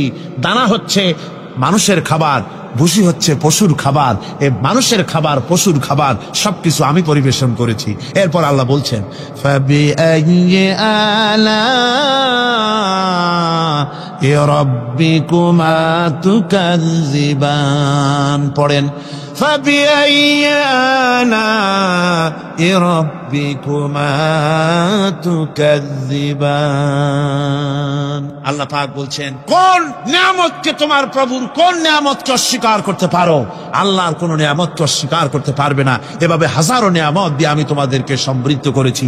সূরা আর রহমান একেবারে শেষ পর্যন্ত আল্লাহর এই সমস্ত নিয়ামত দিয়ে ভরা, নিয়ামতের কথা দিয়ে, রহমতের কথা দিয়ে ভরা। জোরে কোন সুবহানাল্লাহি ওয়া বিহামদিহি। এই কোরআন, যে কোরআন আল্লাহ আমাদের শিক্ষা দিলেন, এই কোরআন অনুযায়ী দয়া করে যে কোরআন দিলেন, যাতে অর্থনীতি আছে, সমাজনীতি আছে, রাজনীতি আছে, যাতে মানুষের পারিবারিক জীবন আছে, সবকিছু যে কোরআনে আছে। এই কোরআন দিয়ে রাসূলুল্লাহ একটা সমাজ তৈরি করেছিলেন যেখানে চুরি ছিল না, ডাকাতি ছিল না, জেনা ব্যভিচার ছিল না। ওরকম একটি সমাজ বাংলাদেশে প্রতিষ্ঠিত হোক। এটা কি আপনারা চান? কারা কারা চান? দেখতে চাই। বসুন, এক মুহূর্তে বসে পড়ুন, এক মুহূর্তে বসে পড়ুন। আলহামদুলিল্লাহ, সবাই কোন আলহামদুলিল্লাহ। আদব রক্ষা করুন, আদব রক্ষা করুন। তাড়াতাড়ি বসুন, তাড়াতাড়ি। আলহামদুলিল্লাহ। আমি বুঝছি ওই এক বুড়ি আছাড় খেয়ে পড়ে গেছিল, বললো যে পড়লাম যখন তুমি একটু পান খায়নি, মানে স্লোগানের সুযোগ যখন পাইলাম একটু দাঁড়ায় কোমরটা সোজা করে নি। মন্দ না, ভালোই করেছে। তবে এখন মোনাজাত হতে যাচ্ছে। কি হতে যাচ্ছে? 5 দিনের তাফসীরুল কোরআন মাহফিলের মোনাজাত। খবরদার, মাহরুম হবেন না কেউ। আশাটাই ব্যর্থ হয়ে যাবে। আদ-দুআউ মাখুল ইবাদা, ইবাদতের মগজ কি? জোরে কোন কি? এরপর আর কাউকে হাঁটতে দিবেন না। সব যার যার জায়গায় বসে পড়ুন। মুনাজাতে শরীক হওয়ার জন্য প্রস্তুতি গ্রহণ করুন। আল্লাহ সুবহানাহু ওয়া তাআলা তিনি আমাদের জন্য কোরআন দান করেছেন। এই কোরআনই সমাজ গঠনের জন্য আমাদেরকে ঐক্যবদ্ধ হতে হবে। কোরআনের সমাজ গঠন করতে চান? রাসূল করিম সাল্লাল্লাহু আলাইহি সাল্লাম এই কোরআন দিয়ে সমাজ গঠন করেছিলেন। সেই সমাজে চুরি ছিল না, ডাকাতি ছিল না, জেনা ছিল না, ব্যভিচার ছিল না। সেই সমাজ প্রতিষ্ঠা করতে গিয়ে রাসূলুল্লাহকে রক্ত দিতে হয়েছিল। একবার একজন দরবেশ সাহেব রাস্তা দিয়ে যাচ্ছেন, প্রতিমধ্যে তিনি দেখতে পেলেন নদী থেকে এক কলসি পানি নিয়ে এক যুবতী সুন্দরী মেয়ে রাস্তা বেয়ে যেতেছে। দরবেশ সাহেব দাঁড়ায় গেলেন আর ওই যুবতীর দিকে এক নজরে তাকায় আছেন, চোখে পলক দেয় না। এরপরে যুবতী থমকে দাঁড়ায় গেল। আধা বুড়া মানুষ, দাড়ি অর্ধেক পাইকে গেছে, দেখতে তো দেখায় খুব বুজুর্গ মানুষ, কিন্তু রাস্তায় আমার একা পাইয়া এমনি করে তাকিয়ে আছে আর চোখ দিয়েও তো পানি পড়ে। ব্যাপারটা কি? দরবেশ কান্দে কেন? প্রতিমধ্যে আমাকে একা পেয়ে দরবেশ কাঁদে কেন, তাকিয়ে আছে কেন? মহিলার চিন্তা জাগলো। শেখ সাদি রহমতুল্লাহ আলাইহি ঘটনা লিখেছেন, বাংলা এক কবিতার অনুবাদ করেছেন। একদা সুখদায়ক প্রমোদা বদন, দর্শন করি মম ঝরিল নয়ন। হেসে কহে সে রূপসী সবিস্ময় মন, কহ দেখি মহাশয় কহ কি কারণ। বিষয়ে বিরাগী তুমি ভুবনে প্রচার, কি হেতু জন্মিল তব মানস বিকার। যুবতী মেয়েটি বলছে, ওগো দরবেশ সাহেব, হুজুর সাহেব, আমি একটা যুবতী মেয়ে লোক, রাস্তায় আমাকে একা পেয়ে আপনি আমার দিকে তাকায় আছেন আর কাঁদতেছেন। এই বৃদ্ধ বয়সে ভীমরতি হলে কেন? আমাকে দেখে কাঁদেন কেন আর এক নজরে কেন তাকায়ছেন? কারণটা কি? কি কুমতলব আছে? দরবেশ সাহেব বলছেন, হেসে কহিলাম বালে করহ শ্রবণ, নেত্র ঝরে তবু হেতু ভেব না এমন। হে রূপসী মেয়ে, তোমার জন্য আমি কান্দি, একথা একবারও চিন্তা করো না। যে শিল্পী রচিল ওই সুধাংশু বদন, তাহার তরে ঝরে নেত্র নয়নে জীবন। তোমার প্রেম পাওয়ার জন্যে, তোমাকে দেখে লোবাতুর এবং কামুক হয়ে তোমার দিকে তাকায় কান্দি, একবারও ভেব না। আল্লাহর কসম আমি কাঁদতেছি, তোমার এত সুন্দর স্বাস্থ্য আর চেহারা যে আল্লাহ রাব্বুল আলামিন বানায় দিলেন, না জানি সেই আল্লাহ কত সুন্দর। যার সৃষ্টি এত সুন্দর, সে আল্লাহ রাব্বুল আলামিন না জানি কত সুন্দর। আল্লাহ পাক সেই সুন্দর আল্লাহ রাব্বুল আলামিনকে দেখার তৌফিক যেন আমরা পাই। জোরে কর আমিন। দরবেশ সাহেব চিত হয়ে শুয়ে শুয়ে তেলাওয়াত করতেছেন আর বলছেন, আল্লাহ রাব্বুল আলামিন, তোমার সৃষ্টি নৈপুণ্যতার ভিতরে কোনো ভুল ধরার ক্ষমতা তো কোনো মানুষের নাই। তবে একটা জিনিস আমার নজরে পড়ল, এই যে বিরাট বট গাছটা, পৃথিবীতে যত গাছ আছে যেমন গাছ তেমন ফল, তাল গাছটা যেমন ফলও তেমন, নারকেল গাছটা যেমন ফলটাও তেমন, কিন্তু এত বড় বিশাল বট গাছ ফল হতেছে ছোট্ট ছোট্ট ট্যাবলেটের মতো। গাছটা যেমন ফলটা তেমন হয়নি। আল্লাহ এটা ভুল না? তুমি বলেছো যে দেখো কোনো ভুল টুল আছে নাকি? তো ভুল তো না, আমার চোখে এটা লাগলো, যেমন গাছ তেমন ফল হয়নি। দরবেশ সাহেব চিত হয়ে শুয়ে শুয়ে তেলাওয়াত করছেন, মনের মধ্যে এই চিন্তা আসলো, গাছটা যেমন তেমন ফলটা হলো না।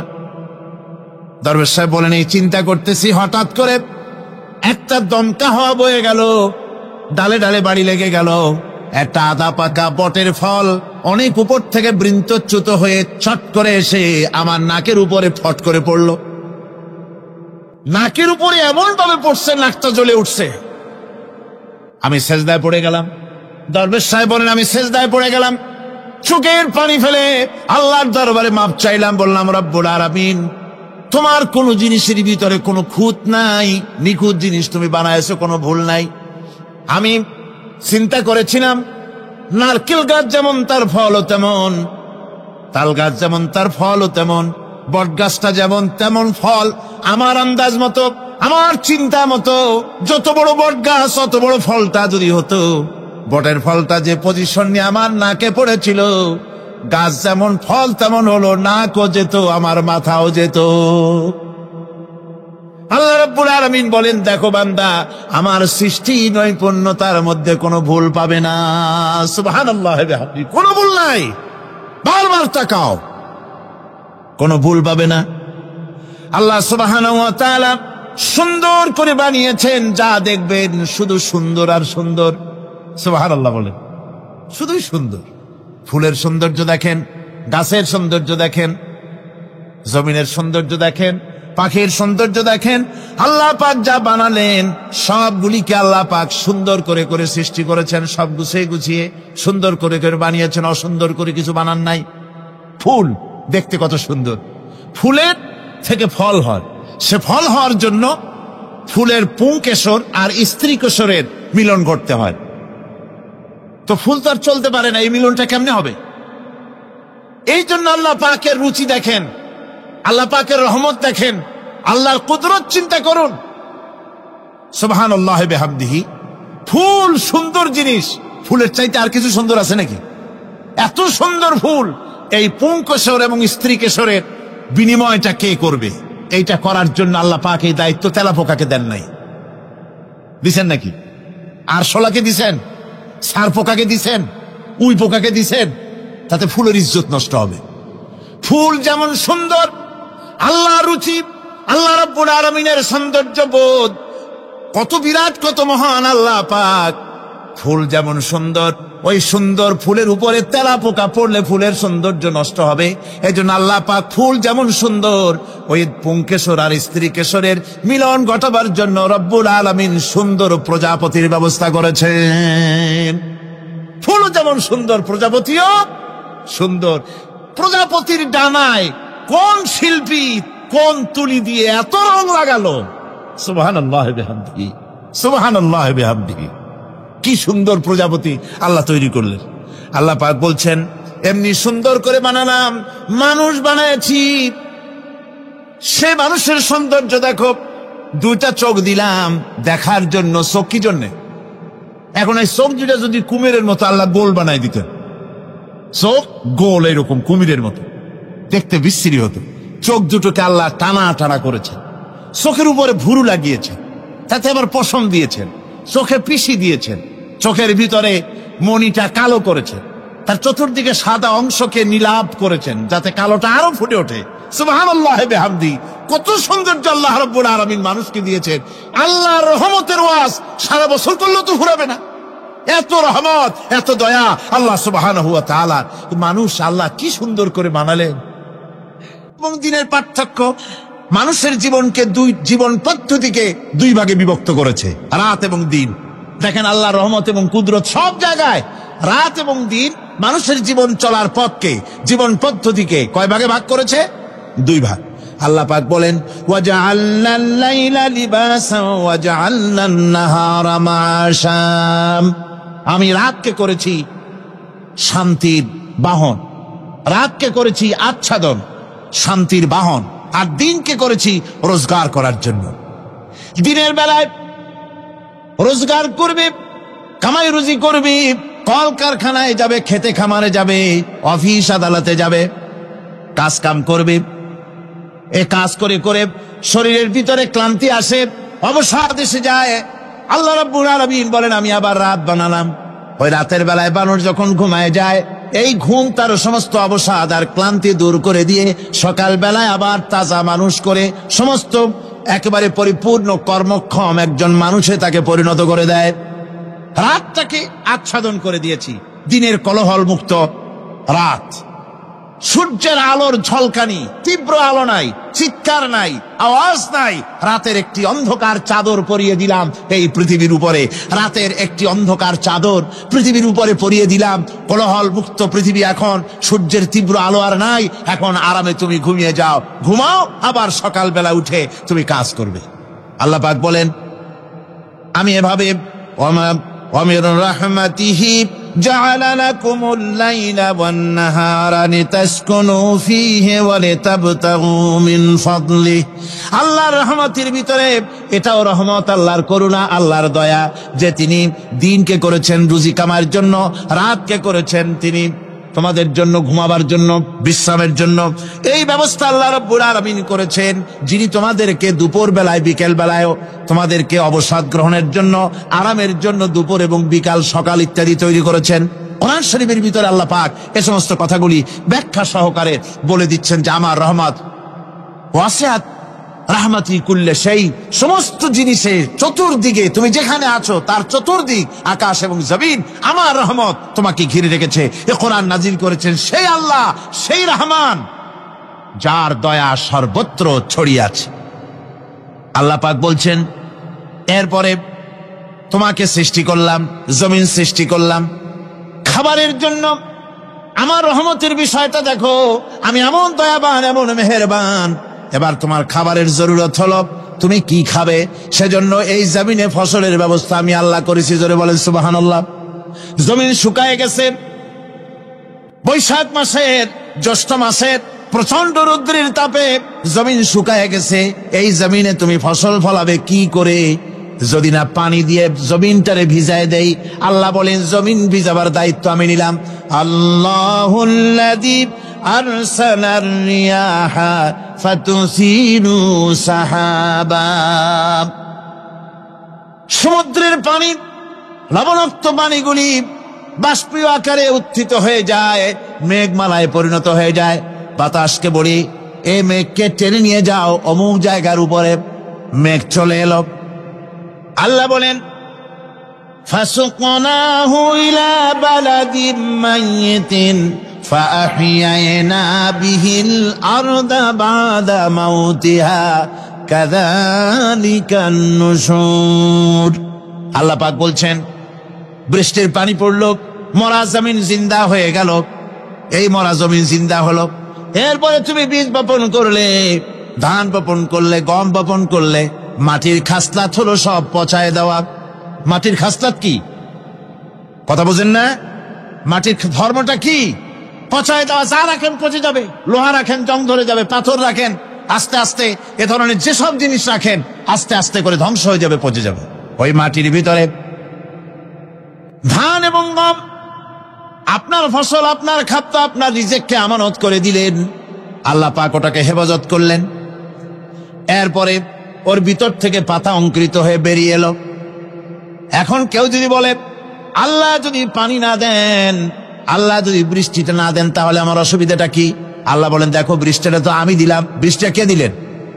আল্লাহ পাক বলেন আফারাআইতুমুল মাআল্লাযী তাশরাবুন আনতুম আনজালতুমুহু মিনাল মুজনি আম নাহনুল মুনজিলুন। তোমরা যে পানি পান করো, আকাশ থেকে এই পানিটা কে বর্ষণ করে? তুমি করো না আমি করি? কে করে জোরে কন? আল্লাহ পাক বলছেন আমি পানি বর্ষণ করি। সেই পানিটা এই যে বঙ্গোপসাগরের পানি, আপনাদের কর্ণফুলীর পানি, মিষ্টি না নোনা? কি পানি জোরে কন? এই নোনা পানি আকাশে উঠলো। আল্লাহ পাক বলেন ইচ্ছে যদি করতাম লাউ নাশাউ জাআলনাহু জাজান ফালাউলা তাশকুরুন।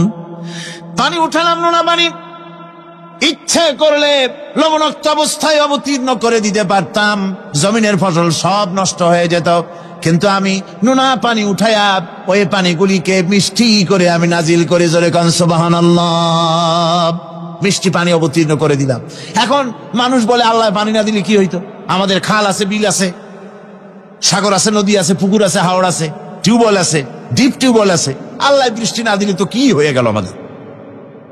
আল্লাহ পাক জবাব দিয়েছেন কুল আরাআইতুম ইন আসবাহা মাউকুম গাওরান ফামান ইয়াতিকুম বিমাইন মাইন।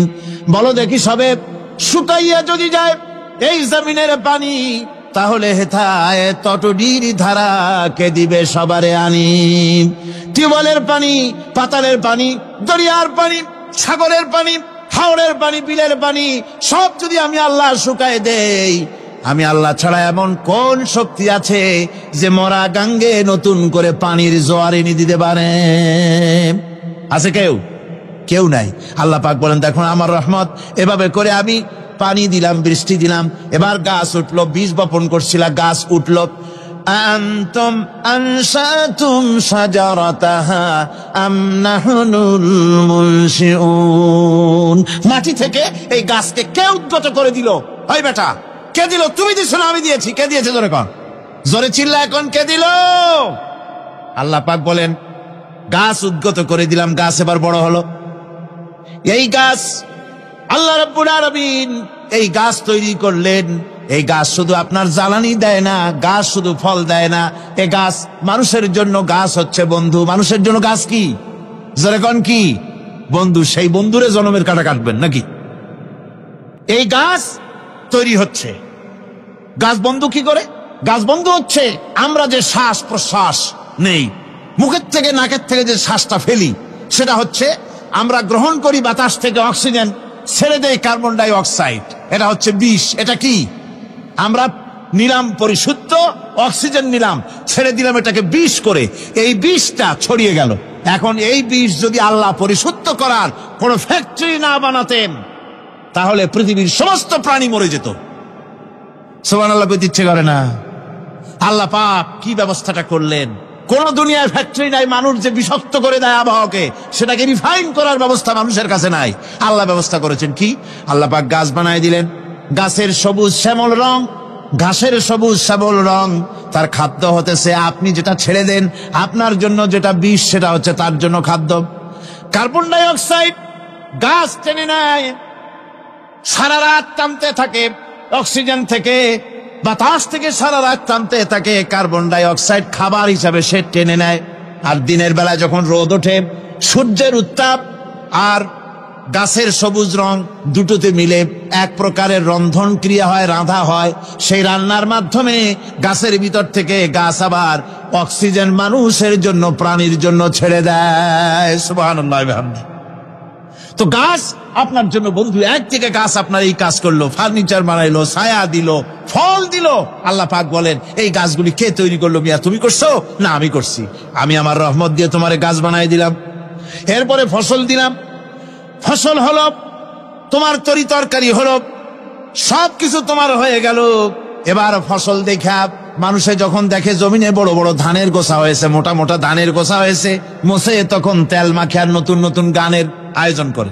এবার ফসল বেশি হয়েছে, গান, থিয়েটার, বাজনা, গুনাগার বিবি, কত রকমের গানের ব্যবস্থা করে ফেলে। জমিনে ফসল আর মোছে তেল মাখে আনন্দে। আল্লাহ রাব্বুল আলামিন বলেন লাউ নাশাউ লাজআলনাহু হুতামান ফাযালতুম তাফাক্কাহুন। আমি যদি ইচ্ছে করি তোমার জমিনের সমস্ত ফসলটাকে আমি সম্পূর্ণ কুটায় পরিণত করে দিতে পারি, তুষে পরিণত করে দিতে পারি। পারেন না? ধানের ভিতরে আল্লাহ যদি চাউল না দেন তাহলে সব তুষ হয়ে যাবে না? তখন কি করবেন আপনারা? কি করবেন? কোন বাংলাদেশ তখন হরতালের দেশ। যখন আপনি দেখলেন যে জমিনে ধানে এবার সব তুষ হইছে, তখন আল্লাহর বিরুদ্ধে হরতাল করেন। লাভ হবে কিছু? লাভ হবে? আল্লাহর বিরুদ্ধে আপনারা অনশন ধর্মঘট করেন, লাভ হবে কিছু? কোনো লাভ হবে না। আল্লাহ রাব্বুল আলামিন বলেন কোনো লাভ হবে না, বরং তোমরা তখন বলবে ইন্না লামুগরামুন বাল নাহনু মাহরুমুন। কপালে তখন আঘাত করবে, করাঘাত করতে থাকবে আর বলবে যে আরে কপাল পোড়া হয়ে গেলাম, হতভাগ্য হয়ে গেলাম, বঞ্চিত হয়ে গেলাম, আল্লাহর রহমত থেকে সর্বনাশ হয়ে গেল। তখন কপালে আঘাত করা ছাড়া আর কিছুই করতে পারবে না। আল্লাহর বিরুদ্ধে মিছিল চলে না, সমাবেশ চলে না, বিক্ষোভ চলে না, হরতাল চলে না। মহান আল্লাহ রাব্বুল আলামিন বলছেন দেখো এইভাবে করে তোমার ফসলের ব্যবস্থা আমি আল্লাহ করেছি। আমি রহমান, আমি আল্লাহ পাক কি এমন রহমান। আজ জমিনে ফসল বৃদ্ধির জন্য ইউরিয়া, সুপার সালফেট, সালফার সারের ব্যবস্থা হয়েছে, নানান জাতের সারের ব্যবস্থা হয়েছে। যখন এই সার মানুষ তৈরি করতে শেখে নাই, আবহমান কাল থেকে জমিনের জন্য সারের ব্যবস্থা কে করেছেন? জোরে কোন? আল্লাহ পাক বলেন আমিন আয়াতিহি আইয়ুরিকুমুল বারকা খাউফাও ওয়া তামাম। আমার অসংখ্য নিদর্শনাবলীর মধ্যে এটাও একটি নিদর্শন যে আকাশে বিদ্যুৎ চমকে মেঘের গর্জন হয়। এই যে বিদ্যুৎ চমকে গর্জন হয়, এর মধ্যে রয়েছে মানুষের জন্য ভীতি এবং আশা। তারা ভয় পায় আর এর মধ্যে আশাও রয়েছে। আশাটা কি? আশা হচ্ছে এই যে বিদ্যুৎ যে বছর যত বেশি চমকায় মেঘে, সে বছর জমিনে ফসল তত বেশি বাড়ে। কৃষিবিদরা বলেছেন বিদ্যুৎ যত বেশি চমকায় জমিনের ফসল তত বেশি বাড়ে। সুবহানাল্লাহ বিহামদিহি। এর একটা সিস্টেম আছে, সেই সিস্টেম অনুযায়ী আল্লাহ জমিনে ফসল বাড়ায় দিলেন। আল্লাহ ফসল দিলেন। এবার আপনার আল্লাহ পাক বলছেন দেখো ফসল দিলাম, ধান হলো, চাউল হলো, মাছ হলো, গোশ হলো, সব হয়ে গেছে, এখন তুমি খাবে। রান্না বান্না হয়ে গেল, রহমত আমার দেখো, আমার রহমতটা দেখো। এ কোরআন শিখাইছেন সেই আল্লাহ রাব্বুল আলামিন যার নাম রহমান। জোরে বলেন তার নাম কি? রহমান। চাউল হয়ে গেছে, চাউল তো শুধু ভর্তা বানায় খাওয়া যাবে না। ভাত হয়েছে, আটা দিয়া রুটি তৈরি হয়েছে, কি দিয়া খাবেন? আল্লাহ রাব্বুল আলামিন আপনার পুকুরের ভিতরে মাছ দিয়া দিলেন, জন্তু জানোয়ার দিলেন, চার পায়া জানোয়ারের গোশত হালাল করে দিলেন, পাখির মাংস আল্লাহ রাব্বুল আলামিন হালাল করে দিলেন। এখন মাছ হলো, গোশ হলো, মাছ আর গোশত সিদ্ধ করে খাওয়া যাবে? জোরে বলেন, যাবে? যাবে না। তার গন্ধ নষ্ট করতে হবে আর সুঘ্রাণ সৃষ্টি করতে হবে। এই গন্ধ নষ্ট করে সুঘ্রাণ সৃষ্টি করার জন্য লবঙ্গ তৈরি করলেন কে? কথা কন না জ্ঞান। এলাচি কার? দারচিনি কার? লবণ কার? মরিচ কার? হলুদ কার? পেঁয়াজ কার? সুবহানাল্লাহ বিহাম। এত নিয়ামত আল্লাহ রাব্বুল আলামিন বলেন, ওয়া ইন তাউদ্দু নি'মাতাল্লাহি লা তুহসুহা। আমার নিয়ামত গণনা করে করে আমার নিয়ামত গুণে শেষ করতে পারবে না, এত নিয়ামত আমি দান করেছি। এরপরে তরি তরকারি হলো, মাছ গোশ খেতে খেতে অস্থির হয়ে যাবে, তারপরে তরি তরকারি দিলাম, শাক সবজি দিলাম, সবকিছু আমি আল্লাহ রাব্বুল আলামিন দিয়েছি। আমার নাম রহমান, তোমার সমস্ত প্রয়োজন আমি দিয়েছি, মিটাই দিয়েছি। এবার তরি তরকারি হলো আর মানুষ তরি তরকারি খাইলো, আল্লাহ শুকর আদায় করলো না। শুকর আদায় করে? করে না। এত সুন্দর মজার কদু, সেই কদু খায়, আর কদু খাইয়া মোসে তাও মারে আর বলে স্বাদের লাউ বানাইলো বৈরাগী। আল্লাহ শুকর আদায় করে, আল্লাহর নিয়ামতের শুকরিয়া আদায় করে না। আমার ভাইয়েরা, আল্লাহ রাব্বুল আলামিন বলেন, এই পৃথিবীর আমি রহমান, কোরআন আমি শিখাইছি আমি রহমান। এমন রহমান শুধু মানুষকে খাবার দেই না, এই পৃথিবীর সকল প্রাণীকে আমি খাবার দেই। জোরে কান সুবহানাল্লাহ। সকল প্রাণীর খাবার কে দেন? ওয়ামা মিন দাব্বাতিন ফিল আরদি ইল্লা আলাল্লাহি রিজকুহা। এই পৃথিবীর বুকে এমন কোন বিচরণশীল জীব নাই যে জীবের রিজকের দায়িত্ব আমি আল্লাহ গ্রহণ করি নাই। সমস্ত রিজকের দায়িত্ব কে নিয়েছেন? চিল্লায় কোন? আল্লাহ সুবহানাহু ওয়া তাআলা। আচ্ছা আপনি কোন তো দেখি, একজন জমিদার, একজন বড় লোক, চৌধুরী, খুব বড় লোক, তার বাড়িতে 20 জন লোক গেছে রাতের বেলায়। 20 জন লোক গিয়ে মেহমান হইল। মেহমান হইয়া তারা বলতেছে, সাহেব আমরা তো মেহমান, আমি এক একজন এক এক রকমের খাবার চাইলো। একজনে বললো আমি হরিণ খাবো, আর একজনে কয় আমি মুরগি খাবো, আর একজনে বললো আমি খরগোশ খাবো, আর একজনে বললো আমি হাতি খাবো, আর একজনে বললো আমি ছাগল খাবো। 20 জন মানুষে 20 রকমের খাবার চাইলো। একজনে কয় বোয়াল মাছ খাবো, আর একজনে কয় রুই মাছ খাবো। 20 জনে 20 রকমের খাবার দাবি করলো। বলেন জমিদার তো বাড়ির ধারে, জমিদারের বাপ, সেও কি পারবে 20 জনকে 20 রকমের খাবার পরিবেশন করতে? কোন প্রস্তুতি ছাড়া পারবে? পারবে না। কোন প্রস্তুতি ছাড়া, কোন প্রস্তুতি ছাড়া জমিদার হোক রাজা বাদশাহ হোক 20 জন মানুষের খাবার 20 রকমের দিতে পারে না। আর আল্লাহ এমন রহমান, এই পৃথিবীর লক্ষ কোটি কোটি জাতির প্রাণীকে কোটি কোটি রকমের খাবার আল্লাহ রাব্বুল আলামিন পরিবেশন করতেছেন। সাপের খাবার একরকম, ব্যাঙের খাবার আর এক রকম। ব্যাঙে যা খায় সাপে তা খায় না, সাপে যা খায় ব্যাঙে তা খায় না। হাতির খাবার, গন্ডারের খাবার, ভল্লুকের খাবার, বাঘের খাবার, সিংহের খাবার, মানুষের খাবার, ছাগলের খাবার, মুরগির খাবার, মশার খাবার, সারপোকার খাবার, সমস্ত খাবার ভিন্ন ভিন্ন। আবার সমস্ত খাবারের মজা আল্লাহ রাব্বুল আলামিন আলাদা আলাদা করে দিয়েছেন। এমন রহমান, আপনার পেট ভরবেন শুধু স্বাস্থ্য বানাবার জন্য, পেট ভরে খাওয়া দরকারটা ছিল।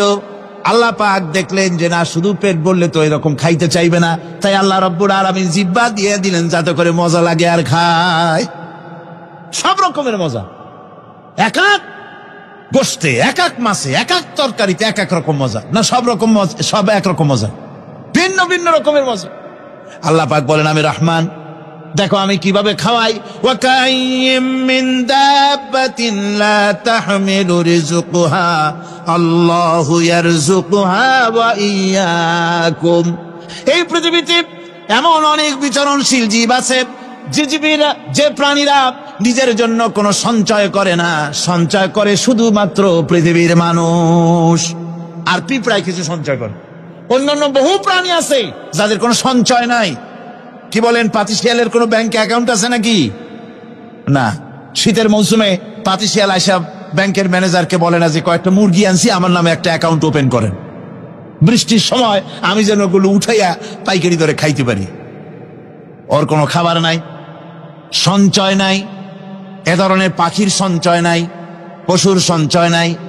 মহান আল্লাহ রাব্বুল আলামিন তিনি বলছেন, সকাল বেলায় পাখি তার বাসা দিয়া ক্ষুধার্ত পেট নিয়ে পাখিগুলি উড়ে চলে যায়। সাপ তার গর্ত থেকে বের হয় খালি পেটে, পাতি শ্রীগল খালি পেট নিয়ে গর্ত থেকে বেরিয়ে যায়। তিমির মতো অত বড় প্রকাণ্ড প্রাণী, হাতির মতো প্রকাণ্ড প্রাণী, গরিলা, শিম্পাজি, ওরাংওটাং, পিঁপড়া থেকে শুরু করে নিয়ে প্রকাণ্ড তিমি পর্যন্ত সমস্ত প্রাণীগুলি সকালবেলায় খালি পেটে বেরিয়ে যায়। সারাদিন ঘোরাঘুরির পর আল্লাহ সুবহানাহু ওয়া তাআলা বলেন, সন্ধ্যাবেলায় সমস্ত প্রাণীর পেটগুলি ভরে আমি আল্লাহ তাদের বাসায় ফিরাইয়া দেই। আমি রহমান, এভাবে করে আমি আল্লাহ রাব্বুল আলামিন খাবারের বন্দোবস্ত করি, পড়ার বন্দোবস্ত করি, থাকার ব্যবস্থা করি। ইয়া আইয়ুহান নাসু যুকুরু নি'মাতাল্লাহি আলাইকুম হাল মিন খালিকিন গায়রুল্লাহ ইয়ারযুকুকুম মিনাস সামাই ওয়াল আরদ। ও পৃথিবীর মানুষেরা, ওই আল্লাহর স্মরণ করো, আল্লাহর নিয়ামতের শুকরিয়া আদায় করো যে আল্লাহ তোমাকে আকাশ থেকে জমিন থেকে রিজিক দেন। ওই আল্লাহ ছাড়া আছে কি কেউ যে তোমাকে আকাশ থেকে রিজিক দেয়, জমিন থেকে রিজিক দেয়? লা ইলাহা ইল্লা হুয়া ফান্না তুফাকুন। ওই আল্লাহ ছাড়া কোনো ইলাহা নাই, কেন তোমরা বিভ্রান্ত হও? সেই আল্লাহর দিকে ফিরে আসো। আল্লাহ বলছেন, এভাবে আমি সমস্ত পৃথিবীর মানুষের রুজি রুটির বন্দোবস্ত করি, সমস্ত প্রাণীর রুজি রুটির ব্যবস্থা করি, আমি সেই রহমান। সুবহানাল্লাহ বিহামদি। ওয়া ইলাহুকুম ইলাহু ওয়াহিদ লা ইলাহা ইল্লা হুয়ার রহমানুর রহিম। এই হচ্ছেন তোমাদের আল্লাহ। সুবহানাল্লাহ। আল্লাহ বলছেন, ওয়া ইলাহুকুম ইলাহু ওয়াহিদ, তিনি হচ্ছেন এক আল্লাহ, এক ইলাহ, যিনি ছাড়া কোনো ইলাহ নাই। তিনি হচ্ছেন রহমান। তিনি কি? রহমান। তিনি হচ্ছেন রহিম। তিনি তোমাদের সব কিছুর ব্যবস্থা করে দিয়ে থাকেন, কোনো জিনিস তোমাদেরকে বঞ্চিত করেন না। এই রহমান এমন রহমান যিনি তোমাদের সমস্ত নিয়ামত পূর্ণ করেন। আর রহমান এমন রহমান যে শুধু আপন আপন লোক দেখে তালাশ করে করে দেয় না, সকলকে দেয়। যারা নামাজ পড়ে তাদের দালানকোটা বেশি হয়, যারা তাহাজ্জুদ পড়ে তাদের ব্যাংকে টাকার অভাব নাই, যারা হজ করে যাকাত দেয় তারা টাকার জ্বালায়, পয়সা কড়ির জ্বালায় অস্থির। এরকম নাকি? না, বরং নামাজ রোজা হজ যাকাত যারা করে, বেশি খাঁটি মুসলমান, তাদের অভাব অভিযোগ আরো বেশি। যাদের কাছে নামাজ নাই, রোজা নাই, আল্লাহ পরকালের চিন্তা নাই, তাদের টাকা পয়সা, সোনা দানা, জায়গা জমিন, সৌন্দর্য, সুখ আর আরো অনেক বেশি। বরং এদের কম। আপন লোকের চাইতে শত্রুকে বরং আল্লাহ পাক বেশি দেন। আপন লোক মানে যারা দিনদার, ইমানদার, পরেজগার, নামাজি, এরা বরং কম পায়, ওরা বরং বেশি পায়। এমন কেউ নেই পৃথিবীতে শত্রুকে ডেকে বলবে আয় তোরেও দেই, কেউ নাই। একমাত্র আল্লাহ রব্বুল আলামিন যিনি সকলকে দেন। এই পৃথিবীর কোন মূল্য আল্লাহ রব্বুল আলামিনের কাছে নাই, একটা মশার দানার তুল্য মূল্য নাই। সেজন্য আল্লাহ পাক সকলকে নিয়ামত দেন, সকলকে ব্যবস্থা করেন। তাই এই কোরআন শরীফ আল্লাহ পাক তার মানুষের প্রতি এত দয়া মানুষের প্রতি, যে আল্লাহ পাকের দয়াটা কার? জোরে চিল্লায় এখন, দয়াটা কার? এত দয়া যে আল্লাহ পাকের মানুষের প্রতি রাস্তা চলার জন্য রাস্তা তৈরি করে দিলেন। পাহাড়ের ভিতরে মানুষ যেন হারায় না যায়, পাহাড়ের ভিতরে গিরিপথ বানালেন যিনি, মরুভূমির ভিতরে হারায় না যায় নিশানা বানালেন যিনি, সমুদ্রের ভিতরে রাতের আধারে যেন গভীর সমুদ্রে হারায় না যায়, সেজন্য মহাশূন্যের ভিতরে তারকা প্রদীপ জ্বালায়া পথের নির্দেশনা দিয়ে দিলেন যিনি, এত ব্যবস্থাপনা যিনি করলেন, সে আল্লাহ রাব্বুল আলামিন মানুষের জন্য এই পৃথিবীতে ব্যক্তি, পরিবার, সমাজ ও রাষ্ট্রে, আন্তর্জাতিক জীবনে, স্বরাষ্ট্রনীতি, পররাষ্ট্রনীতি, শিক্ষানীতি, যুদ্ধনীতি, বন্দিনীতি, তার জীবনের সমস্ত নীতিমালার ব্যাপারে আল্লাহ রাব্বুল আলামিন বুঝি কোনো দিক দর্শন দেন নাই। দিয়েছেন কিনা? সুতরাং রহমানের দাবি হচ্ছে, আল্লাহর রহমানিয়াতের দাবি হচ্ছে বান্দার জন্য কোরআন শিক্ষা দেওয়া। যত শিক্ষা আল্লাহ দিয়েছেন, যত দয়া আল্লাহ বান্দাকে করেছেন, সবচাইতে বড় দয়া কোরআন শিক্ষা দেওয়া। জোরে কান সুবহানাল্লাহ। যত দয়া, যত নিয়ামত, যত রহমত আল্লাহ বান্দাকে করেছেন, তার মধ্যে শ্রেষ্ঠ রহমত, শ্রেষ্ঠ দয়া, শ্রেষ্ঠ করুণা মানুষের জন্য, আল্লাহর এই পৃথিবীর মানুষের জন্য সবচাইতে শ্রেষ্ঠ দয়া কি? জোরে বলেন কি? কোরআনের শিক্ষাই হচ্ছে আল্লাহ পাকের এই মানুষের জন্য সর্বশ্রেষ্ঠ দয়া। আমার বন্ধুগণ, কোরআনে কারিমে রব্বুল আলামিন বলেন, ফাআনজালাল্লাহু সাকিনাতাহু আলাইহি ওয়া আইয়াদাহু বিজুনুদিন লাম তারাওহা। আল্লাহ পাক তার মনের মধ্যে গভীর প্রশান্তি এবং স্বস্তি দান করলেন, আর এমন সৈন্য দিয়ে সাহায্য করলেন যে সৈন্যদেরকে তোমরা দেখতে পাও না। এভাবে করে রব্বুল আলামিন মুমিনদের বিপদে আপদে মুসিবতে সব সময় আল্লাহ পাক মুসলমানদেরকে সাহায্য করেছেন। জোরে বলেন সুবহানাল্লাহ। মুমিনদের সাহায্যকারী আল্লাহ। তাই ইসলামী আন্দোলনের সাথে যারা আছে, যারা কর্মী, যারা নেতা, যারা মুমিন, যারা ইমানদার, মেঘের মতো প্রচন্ড কালো মেঘ হয়ে চতুর্দিক থেকে অন্ধকারের মতো এসেছে বিপদ, কোন বিপদ না। আল্লাহ পাক সাহায্যকারী। কে সাহায্যকারী? জোরে বলেন, সাহায্যকারী কে? আল্লাহ সুবহানাহু ওয়া তাআলা, তিনি সাহায্যকারী, ভয় নাই। আল্লাহ পাকের উপর ঈমান আনলে পরে কলিজার ভিতরে দুর্জয় সাহসের সৃষ্টি হয়ে যায়, কোনো ভয় অন্তঃকরণে তার থাকে না। আল্লাহ পাক সাহায্য করেন। আর আল্লাহর উপরে ঈমান আনলে পরে রব্বুল আলামিন বলেছেন, ইয়া আইয়ুহাল্লাযীনা আমানু হাল আদুল্লুকুম আলা তিজারাতিন তুনজিকুম মিন আযাবিন আলীম। এমন একটা ব্যবসার কথা কি বলবো না যে ব্যবসায় তোমাদেরকে জাহান্নামের আযাব থেকে বাঁচায় দেবে। তার প্রথম কাজই হলো আল্লাহর প্রতি ঈমান আনা। ঈমান আনলে পরে এই সমস্ত গুণ তৈরি হয়ে যায়। আর ঈমানে সবচাইতে উপকৃত হয় সমাজের লোকেরা, রাষ্ট্রের লোকেরা, পরিবারের লোকেরা, দেশের মানুষ উপকৃত হয় মুমিনদের দিয়ে ঈমানের কারণে। তার কারণ হলো একজন মুমিন, একজন ব্যক্তি যখন ঈমানদার হয়, মুমিন হয়ে যায়, আল্লাহর প্রতি যখন প্রগাঢ় বিশ্বাস তার এসে যায়, তখন সেই ব্যক্তি নৈতিকতার মান তার বেড়ে যায়। জোরে বলেন সুবহানাল্লাহ। নৈতিক চরিত্রের উপরে সে প্রতিষ্ঠিত হয়। সে মিথ্যা বলতে সাহস পায় না। মুমিন ব্যক্তি মিথ্যা বলতে সাহস পায় না। কেন পায় না? মিথ্যা বলতে সাহস পায় না, ঠকাতে সাহস পায় না, ওজনে কম দিতে সাহস পায় না, শয়তানি বদমাশি করতে সাহস পায় না। তার কারণ হলো আল্লাহ পাক বলে দিয়েছেন, মুমিন কোরআনের ভিতরে পড়েছে, ইয ইয়াতালাক্কাল মুতালাক্কিয়ানি আনিল ইয়ামিনি ওয়া আনিশ শিমালি কাঈদ। দুজন নিয়ন্ত্রণকারী ফেরেশতা তোমার ডানে এবং বামে বসে বসে তোমাকে নিয়ন্ত্রণ করছে।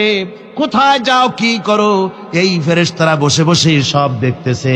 মা ইয়ালফিযু মিন কাওলিন ইল্লা লাদাইহি রাকীবুন আতীদ।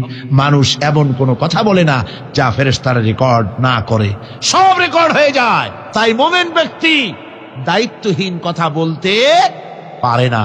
মুমিন ব্যক্তির চরিত্র ভালো হয়ে যায়। সে যে কথা বলে বুঝে শুনে কথা বলে, সে যে ওয়াদা করে বুঝে শুনে ওয়াদা করে। যেহেতু সবকিছুর জবাব কিয়ামতে দিতে হবে। কোথায় দিতে হবে? কোথায় দিতে হবে? কিয়ামতে আল্লাহর দরবারে জবাব দিতে হবে। মহান আল্লাহ রাব্বুল আলামিন বলেছেন, ওয়ালাকাদ খালাকনাল ইনসানা ওয়া না'লামু মা তুওয়াসবিসু বিহি নাফসু। মানুষ সৃষ্টি করেছি আমি, তার অন্তঃকরণের ভিতরে ওয়াসওয়াসা কি হয় আমি জানি। এই জন্য মুমিনেরা মনের ভিতরে কোনো খারাপ কল্পনাও করতে পারে না। খারাপ কল্পনা করলেও তার হিসাব দেওয়া লাগবে আল্লাহর কাছে। কার কাছে? ওয়াইন তুবদু মিন আনফুসিকুম আও তুখফুহু ইউহাসিবুকুম বিহিল্লাহ।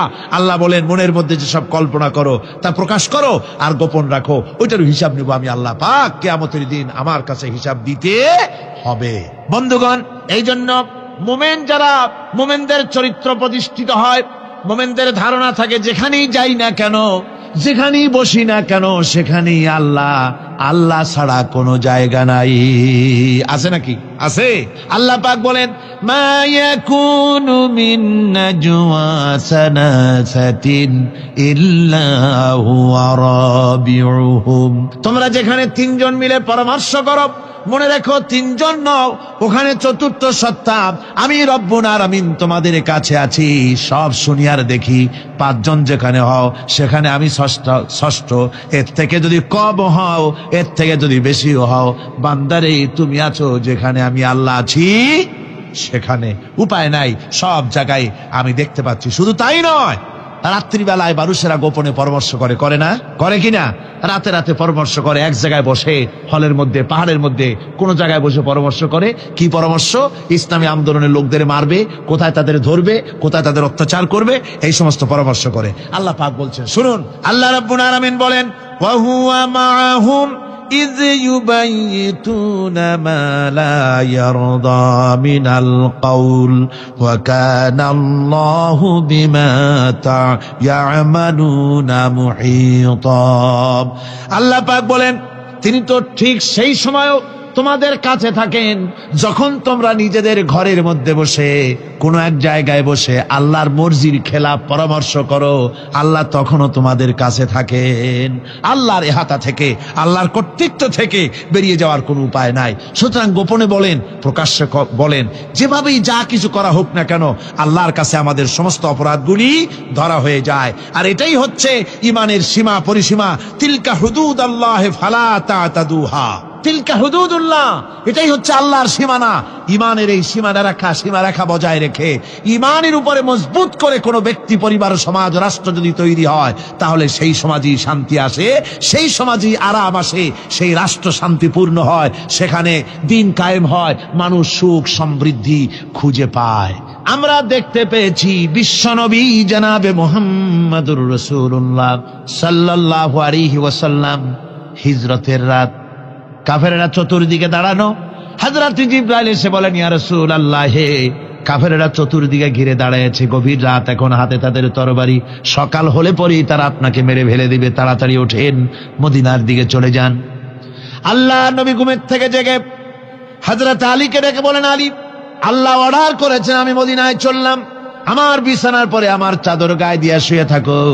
হযরত আলী বলেন, আল্লাহর হাবিব, আপনার চাদর গায়ে দিয়ে ঘুমিয়ে থাকবো, সকালবেলায় কাফির বেঈমানেরা আপনার বিছানার পরে আপনার চাদর গায়ে দেওয়া অবস্থায় আমি আলীকে তারা মুহাম্মদ মনে করবে, আর আমি আলীকে নবী মনে করে তারা তাদের তরবারি দিয়া কেটে কেটে টুকরা টুকরা করে আমারে বিদায় করে দেবে দুনিয়া থেকে।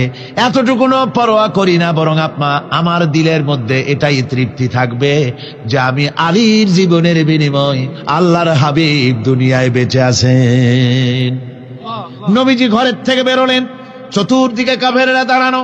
আল্লাহ নবী হাতে এক মুষ্টি বালু হাতে নিয়ে শাহাতেল ওযু পড়ে 3 বার দম করে বালুগুলো ছেড়ে দিলেন। বালিগুলি ঘরের চতুর্দিকে কাফেরদের চোখে চলে গেল। পরবর্তী সময় রব্বুল আলামিন ডেকে বলেন, নবীরে, বালি যখন নিক্ষেপ আপনি করেছিলেন, ধুলাগুলি আপনি তো শুধু নিক্ষেপ করেছিলেন, কিন্তু চতুর্দিকে কাফেরদের চোখে গেল কেমনে? একদিকে মেরেছিলেন, সেই দিকেই তো যাওয়ার কথা ছিল, চতুর্দিকের কাফেরের চোখে চোখে সেগুলো পৌঁছে গেল কেমনে?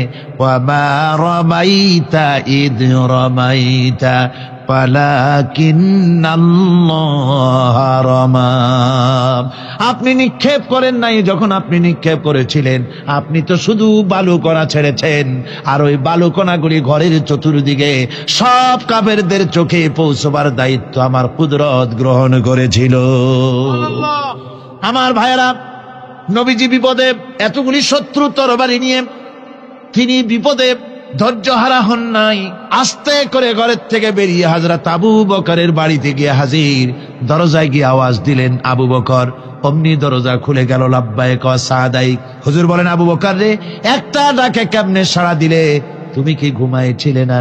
হযরত আবু বকর বলেন, হুজুর, আপনি বলেছেন আমাকে নিয়ে হিজরত করবেন, আমি মনে মনে চিন্তা করেছি, না জানি কত রাত্রে নবীজি আসেন, উঠতে যদি আমার দেরি হয়ে যায়, নবীজি যদি দরজার কাছে দাঁড়ায় দাঁড়ায় আমারে ডাকাডাকি করে, আর আমি যদি ঘুমায় থাকি, তাহলে আল্লাহর নবীর সঙ্গে বেয়াদবি হয়ে যাবে। এই মনে করে বিছানায় না ঘুমাইয়া আপনার গলার আওয়াজ শোনার জন্য এই দরজার সঙ্গে পিঠ লাগাইয়া লাগাইয়া দাঁড়াইয়া ঘুমাচ্ছিলাম।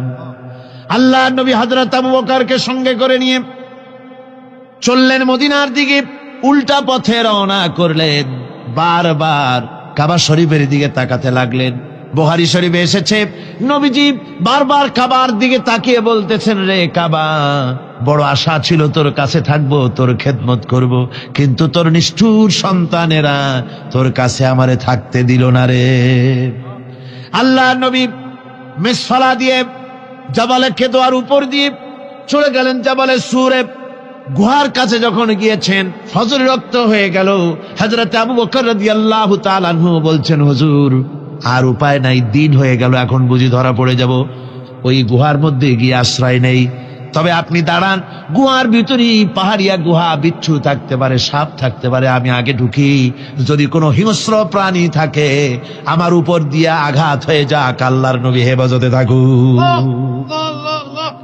হযরত আবু বকর রাদিয়াল্লাহু তাআলা আনহু গুহার ভিতরে নামলেন, নেমে গুহা সাফ করে হুজুরকে ডাকলেন। হুজুর তাশরীফ ফরমালেন গুহার মধ্যে। হুজুর বলেন, আবু বকর হেঁটে হেঁটে কষ্ট হয়ে গেছে, তুমি বসো, তোমার উরুর উপরে মাথা রেখে আমি একটু ঘুমায়ে যাই। আল্লাহর হাবিব ঘুমায় গেলেন। হযরত আবু বকর লক্ষ্য করে দেখেন চতুর্দিকে অনেকগুলি গর্ত দেখা যায়। এই গর্ত থেকে সাপ আসতে পারে, বিচ্ছু আসতে পারে মনে করে নিজের গায়ের চাদর ছিঁড়ে ছিঁড়ে গর্তগুলি বন্ধ করা শুরু করে দিলেন। কয়েকটা গর্ত বন্ধ করার মতো চাদর আর নাই, পাও দিয়ে চেপে ধরলেন। এক পাহাড়িয়া বিষধর সাপ বেরোবার জন্য চেষ্টা করে বেরোবার পথ খুঁজে না পেয়ে হযরত আবু বকরের পায়ের উপরে দংশন করেছে। বিষের যন্ত্রণায় হযরত আবু বকরের চোখ থেকে পানি দরদর করে পড়ছে। রাসূলুল্লাহর ঘুম ভেঙে গেল। আল্লাহর নবী তাকে বলেন, আবু বকর চোখে পানি কেন? বাড়ির কথা বুঝি মনে পড়ে গেছে? হযরত আবু বকর বলেন, ইয়া রাসূলুল্লাহ, আল্লাহর নামে কসম করে বলি, যেই দিন আমি ঈমান এনেছি ওই দিন থেকে আমার মা বাপ, আমার কোলে আমার সন্তান, আমার স্ত্রী, আমার জায়গা জমি ঘর বাড়ি, এমনকি আমার নিজের আত্মার চাইতে হুজুর আপনারে ভালোবাসি বেশি। তাহলে কাঁদো কেন? হযরত আবু বকর বলেন, হুজুর বাড়ির জন্য কাঁদি না, ছেলেপেলের জন্য কাঁদি না, সাপে দংশন করেছে, যন্ত্রণায় কাঁদতেছি। আল্লাহ নবী সঙ্গে সঙ্গে মুখ থেকে থুতু বার করে যন্ত্রণার জায়গায় লাগাই দিলেন। সঙ্গে সঙ্গে যন্ত্রণা বন্ধ হয়ে গেল। হুজুর বললেন, আবু বকর প্রথম যখন তোমার এই আঘাত করেছিল সাপে, আমাকে কেন তাড়াতাড়ি বলো নাই? এতক্ষণ তো তোমার কষ্ট হতো না। হযরত আবু বকর বলেন, ইয়া রাসূলুল্লাহ, ওটা তো সাপে কাটার যন্ত্রণা, ওই যন্ত্রণায় আমার রক্ত জ্বলতেছে, যন্ত্রণায় যন্ত্রণায় আমার কলেজাটা যদি ফেটেও যেত। আল্লাহর হাবিব আরাম ফরমাচ্ছিলেন, আমি তাকে আরামে বিঘ্ন ঘটাতে পারতাম না। আমার ভাইয়েরা, হযরতে আবু বকর হযরতে রাসূল দুজন বসে আছেন। এমনি সময় কাফের বেঈমানেরা খুঁজতে খুঁজতে জায়গা মতো এসে গেছে। একজনে বলে ভিতরে আছে, আর একজনে বলে নাই। পায়ের যদি থাকবে তাহলে মাকড়সায় জাল বুনালো কি করে, পাখি ডিম পেড়ে বসে আছে কি করে, তাদের সন্দেহ হতে লাগলো। এর মধ্যে নাই একজন বলে আছে আর একজন বলে নাই। হযরত আবু বকর ভয়ের চোটে কেঁদে ফেলেছেন, হুজুর আর উপায় নাই। এই যে অবস্থা, এই অবস্থার ভিতরে, এই অবস্থার ভেতরেও আল্লাহ নবী এতটুকু ঘাবড়ে যান নাই। শত্রুরা তরবারি নিয়ে এসেছে, সুযোগ পেলেই একটু তাকালেই দেখতে পাবে, তুলে মেরে ফেলে দেবে। আল্লাহর হাবিব মোটেই ধৈর্য হারালেন না, এতটুকুন হতাশ হলেন না। আল্লাহ পাকের হাবিব তার সাথীকে কি বললেন? তখন কোরআনে কারীম সূরা তাওবার মধ্যে আল্লাহ তা উদ্ধৃত করেছেন মুমিনদের জন্য, ইযহুমা ফিল গার إذ يقول لصاحبه لا تحزن إن الله معنا। ও আমার সাথী, ও বন্ধু, ভয় করো না, চিন্তা করো না, আমরা মাইনরিটি নই, আমরাই মেজরিটি। তার কারণ আল্লাহ আমাদের সাথে আছেন। সুবহানাল্লাহ, আল্লাহ আমাদের সাথে আছে। মুসা আলাইহিস সালাম ভয় পেয়ে গেলেন। আল্লাহ রাব্বুল আলামিন বলেন, ভয় পাওয়ার কোনো কারণ নাই, তোমার প্রশ্নের জবাব আমি এভাবেই দিলাম। এক গ্লাস পানি নিয়ে কয়েক মিনিট দাঁড়াইতে পারো নাই, ঘুমের সঙ্গে সঙ্গেই গ্লাস পড়ে ভেঙে গেল। তামাম আকাশ আর জমিন, গোটা সৃষ্টি জগৎ তোমার আল্লাহ পাকের হাতের মুঠার মধ্যে রয়েছে। আল্লাহ যদি ঘুমায় যায় সব শেষ হয়ে যাবে। তামাম সৃষ্টি জগতের ট্রাফিক কন্ট্রোল আল্লাহ কর্তৃক হয়, আর মানুষের যা হয় আল্লাহ পাক তার থেকে সম্পূর্ণ মুক্ত। আল্লাহ পাকের ঘুম নাই, তন্দ্রাও নাই। লা তাখুযুহু সিনাতু ওয়ালা নাওম, ঘুমও নাই, তন্দ্রাও নাই। আল্লাহ পাক সমস্ত রকমের মানবীয় কোয়ালিটি থেকে, গুণ থেকে মুক্ত, মুবাররা, পবিত্র। হযরত ইমাম আবু হানিফা রাহমাতুল্লাহ আলাইহির সাথে এক নাস্তিকের বহস হবে। স্থান এবং তারিখ নির্ধারণ করা হলো। ইমাম সাহেব দেরি করে আসলেন। নাস্তিক বলছে, আমি আপনার সঙ্গে কোনো বিতর্কে যেতে চাই না, কারণ আপনি ওয়াদা রক্ষা করতে পারেন নাই, নির্ধারিত সময়ের অন্তত 3 ঘন্টা পরে এসেছেন। তিনি বললেন, আমি কেন দেরি করলাম সেটা তো তুমি জিজ্ঞেস করবে। আচ্ছা বলেন কেন দেরি করেছেন? তিনি বললেন, দেখো, এই জায়গায় আসার পথে একটা নদী বেঁধেছিল, তা কি করে?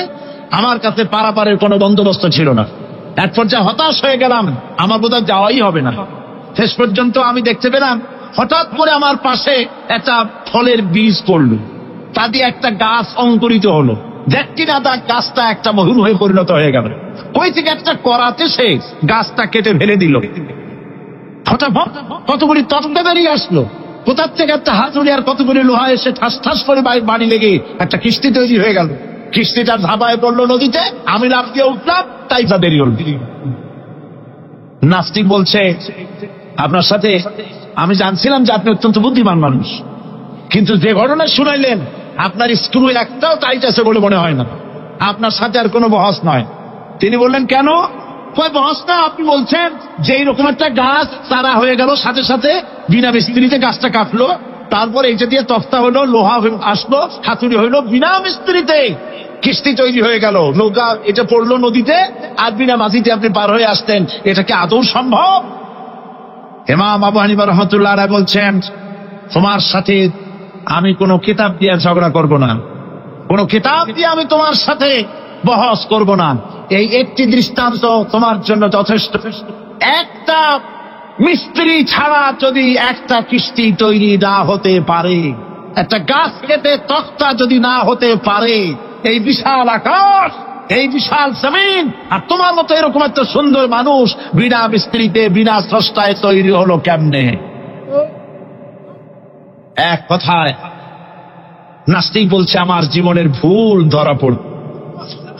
নাস্তিক বলছে, জীবনের ভুল ধরা পড়েছে, আমি মুসলমান হয়ে গেলাম। লা ইলাহা ইল্লাল্লাহু মুহাম্মাদুর রাসূলুল্লাহ। জোরে পড়েন, লা ইলাহা লা ইলাহা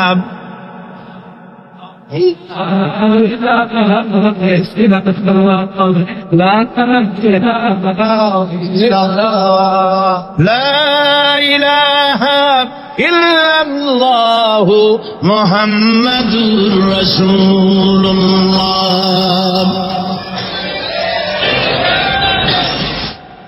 আল্লাহ পাক বলছেন, আমি আদম, আমি দাউদ এবং সুলাইমানকে জ্ঞান দান করেছি, ইব্রাহিমকে জ্ঞান দান করে। কোরআন শরীফের বহু জায়গায় শুধু জ্ঞানের কথাই বলা হয়েছে। সুবহানাল্লাহ। সুতরাং বুদ্ধিজীবী, এই বুদ্ধিজীবীরা তারা আসল জ্ঞানটা নাই। আসল জ্ঞান কোনটা বলেন? কোনটা? ডক্টর শহীদুল্লাহ মরহুম, আমি অনেকবার বলেছি তার কথা, তাকে জান্নাতুল ফেরদাউস নসিব করুন, বলেন আমিন। ডক্টর শহীদুল্লাহ মরহুম বলতেন তার লোকদেরকে যে তোমরা বিদেশ থেকে অনেক ডিগ্রি নামের আগে আনতে পারো, তোমরা পণ্ডিত, একথা আমি স্বীকার করি, কিন্তু কোরআন শরীফের জ্ঞান যদি না থাকে তাহলে পণ্ডিতের আগে আর একটা শব্দ বসবে, মূর্খ পণ্ডিত। কোরআনের জ্ঞান পাণ্ডিত্যকে পরিপূর্ণ করে দেয়, কারণ ওয়ামা উতীতুম মিনাল ইলমি ইল্লা কালিলা। সুবহানাল্লাহ। আল্লাহ পাক বলছেন, তোমাদেরকে সামান্যতম জ্ঞান দান করেছি। কতটুকু জ্ঞান? কতটুকু? সামান্যতম জ্ঞান দান করেছি। সুতরাং আল্লাহ পাক কোরআনের মধ্যে তার নিজের পরিচয় ছোট্ট একটি সূরার মধ্যে ব্যাপক আকারে বলে দিয়েছেন। কি? কুল হুয়াল্লাহু আহাদ। সবাই পড়েন আমার সাথে, কুল হুয়াল্লাহু আহাদ আল্লাহুস সামাদ লাম ইয়ালিদ ওয়া লাম ইউলাদ ওয়া লাম ইয়াকুল লাহু কুফুয়ান আহাদ। আল্লাহ পাক বলেন, আল্লাহ এক এবং একক, তিনি কারো মুখাপেক্ষী নন, তিনি কাউকে জন্ম দেন নাই, তাকেও কেউ জন্ম দেয়নি। আকাশ আর জমিনে আল্লাহর সমকক্ষ কেউ নাই। সুবহানাল্লাহ। তাকে কেউ জন্ম দেয়নি, তিনিও কাউকে জন্ম দেননি। তিনি এক, তিনি ছিলেন, তিনি আছেন, তিনি থাকবেন। তার শুরুও নাই, তার শেষও নাই। সুবহানাল্লাহ। হে আল্লাহ রাব্বুল আলামিন, তার পরিচয় আয়াতুল কুরসি সার্বভৌমত্বের পরিচয় দিয়েছে, আল্লাহর পরিচয় দিয়েছে। আল্লাহ তিনি খালিক। মানব সৃষ্টি এবং পৃথিবীর সৃষ্টি ইতিহাস ঘাটলে মানুষের যদি কিসমত ভালো থাকে, তাহলে আল্লাহর সান্নিধ্য, আল্লাহর অস্তিত্ব সম্পর্কে জ্ঞান তাকে আল্লাহ পাক দান করে দেন। সুবহানাল্লাহ। পৃথিবীর সৃষ্টির ব্যাপারে বুদ্ধিজীবীরা কি বলছে দেখুন। পৃথিবীর সৃষ্টির ব্যাপারে বিজ্ঞানীরা বলছেন যে এই পৃথিবী এরকম ছিল না। তো কিরকম ছিল? এইটা সূর্যের পাশ থেকে একটা উজ্জ্বল শক্তিশালী জ্যোতিষ্ক দারুণ ফোর্স নিয়ে যাচ্ছিল। সেই ফোর্স সহ্য করতে না পেরে সূর্যের একটি দুর্বলতম অংশ সূর্য থেকে ছিটকে মহাশূন্যে পড়ে গেল, আর ঘুরতে ঘুরতে এই পৃথিবীর অস্তিত্ব লাভ করল। বিজ্ঞানের এই কথা যদি বিশ্বাস করতে হয়, তাহলে আমাকে বলতে হয় এখন তো মানুষেরা আর পৃথিবীতে ধরছে না, ঠিক কিনা? কথা বলছেন না? মানুষ পৃথিবীতে এখন ধরতেছে, বিভিন্ন দেশ খালি বলতেছে মানুষ কমাও, সন্তান কমাও, বিভিন্ন পদ্ধতি গ্রহণ করো, আর মানুষ বাড়াইও না। আল্লাহ পাক বলছেন আল্লাহু লা ইলাহা ইল্লা হুয়াল হাইয়ুল কাইয়্যুম। আল্লাহ হচ্ছেন তিনি যিনি ছাড়া কোনো ইলাহ নাই। লা ইলাহা ইল্লাহু, তিনি ছাড়া কোনো ইলাহ নাই, সার্বভৌমত্বের মালিক কেউ নাই। এই যে লা ইলাহা, কোন ইলাহ নাই, আমরা কালেমার মধ্যে এই কথাটা বলি। আমাদের কালেমায় তাইয়্যিবা আমরা কি উচ্চারণ করি? লা ইলাহা ইল্লাল্লাহু মুহাম্মাদুর রাসূলুল্লাহ। জোরে বলেন লা ইলাহা, লা ইলাহা ইল্লাল্লাহু মুহাম্মাদুর রাসূলুল্লাহ। লা ইলাহা, কোন ইলাহ নাই। এই দাওয়াত দিয়েছেন দুনিয়ার সমস্ত পয়গম্বর। এটা কি শুধু রাসূলুল্লাহর দাওয়াত ছিল? সমস্ত নবীদের স্লোগান ছিল একটা। সমস্ত নবীদের স্লোগান ছিল কয়টা? সবাই বলুন, কি সেই স্লোগান? লা ইলাহা ইল্লাল্লাহ। কোরআন শরীফের ভিতরে ইলাহ শব্দ 147 বার এসেছে। লা ইলাহার অর্থ যদি এই হয়, কোন উপাস্য নাই আল্লাহ ছাড়া, কোন মাবুদ নাই আল্লাহ ছাড়া, মুহাম্মদ সাল্লাল্লাহু আলাইহি ওয়াসাল্লাম আল্লাহর প্রেরিত রাসূল, তাহলে তো এত ঝঞ্ঝাট হওয়ার কথা ছিল না। আপনারা বলেন, নবীরা যখনই এই দাওয়াত দিয়েছেন লা ইলাহা ইল্লাল্লাহ, তখন সংঘর্ষ হয়েছে কিনা? হয়েছে কিনা? বাধা আসছে কিনা? তাহলে এই কথাটা কি যার কারণে এরকমের বাধা আসে? লা ইলাহা ইল্লাল্লাহ, এর চাইতে বিপ্লবাত্মক, এর চাইতে রিভলিউশন সৃষ্টিকারী কথা আল্লাহর আকাশের নিচে জমিনের উপরে আর একটাও হতে পারে না। লা ইলাহা ইল্লাল্লাহ। ইলাহ শব্দের অর্থ শুধু উপাস্য আর মাবুদ নয়। ইলাহ শব্দের অর্থ হচ্ছে আইনদাতা, ইলাহ শব্দের অর্থ হচ্ছে শাসনকর্তা, ইলাহ শব্দের অর্থ হচ্ছে বিধানদাতা। তো লা ইলাহা যখন একটি লোক ঘোষণা করে, তার অর্থ দাঁড়ায় কোনো আইনদাতা নাই, বিধানদাতা নাই, শাসনকর্তা নাই, কারো আইন মানি না, বিধান মানি না, শাসন মানি না, আল্লাহ ছাড়া। কে ছাড়া? আল্লাহ ছাড়া। এই কালেমার দাওয়াত যখন পয়গম্বরেরা দিয়েছেন, তখন 3 শ্রেণীর লোকেরা বাধা দিয়েছে। বলেন কয় শ্রেণী? সবাই বলেন। 3 শ্রেণীর লোকেরা বাধা দিয়েছে, লক্ষ্য করুন। 1 নম্বরে বাধা দিয়েছে রাষ্ট্র শক্তি। 1 নম্বরে বাধা দিল কারা? 2 নম্বরে বাধা দিয়েছে ধনাঢ্য ব্যক্তিবর্গ। 3 নম্বরে বাধা দিয়েছে যারা কায়েমি, স্বার্থবাদী, ধর্মীয় শক্তি, এই তিনটি শ্রেণী সমস্ত নবীদেরকে বাধা দিয়েছে। সেই বাধা অতীতে যারা দিত এখন আর দেয় না, নাকি? এখনো দেয়? দেখুন, এই কালেমার দাওয়াত হযরতে মূসা আলাইহিস সালামকে যেদিন আল্লাহ পাক প্রথম ওহী দিলেন, এই দাওয়াত শুধু রাসূল দেন নাই, আল্লাহ পাক বলছেন প্রত্যেক নবী তার জাতিকে এই দাওয়াত দিয়েছেন। কি? আল্লাহ রাব্বুল আলামিন বলেন সকল নবী তার কওমকেই বলে দাওয়াত দিয়েছেন, ইয়া কওমি ইবুদুল্লাহ মা লাকুম মিন ইলাহিন গায়রু। হে সম্প্রদায়, আল্লাহ ছাড়া কোনো ইলাহ নাই, তার ইবাদত করো, তারই দাসত্ব করো, তার গোলামি করো।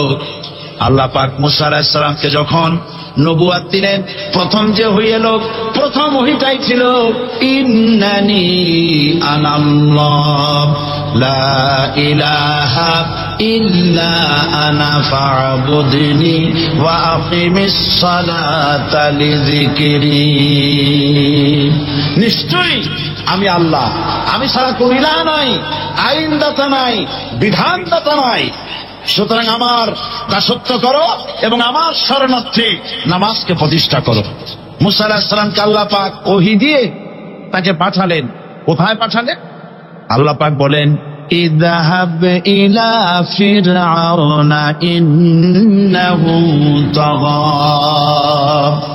গোটা কওম নাফরমান, আল্লাহর আইন কেউ মানছে না, গোটা কওমের কাছে না খাইয়া আল্লাহ পাক সর্বপ্রথম মূসা আলাইহিস সালামকে দাওয়াত নিয়ে কার কাছে পাঠালেন? ফিরআউনের কাছে। কারণ ফিরআউন হচ্ছে রাষ্ট্রশাসক। ফিরআউন কি? রাষ্ট্রশাসক। হযরতে মূসা আলাইহিস সালাম ফিরআউনের কাছে গেলেন আর দাওয়াত দিলেন, ফিরআউন পড়ে নাও লা ইলাহা ইল্লাল্লাহ। একটি কথা আপনাদের মনে রাখতে হবে, দুনিয়ার কোন ফিরআউন, কোন নমরুদ, কোন সাদ্দাত, কোন হামান কেউ বলে নাই যে আমি আল্লাহ, আমি রাজ্জাক, আমি খালেক, আমি পৃথিবীর সৃষ্টি করেছি। কথা কেউ বলেছে? কেউ বলে নেই।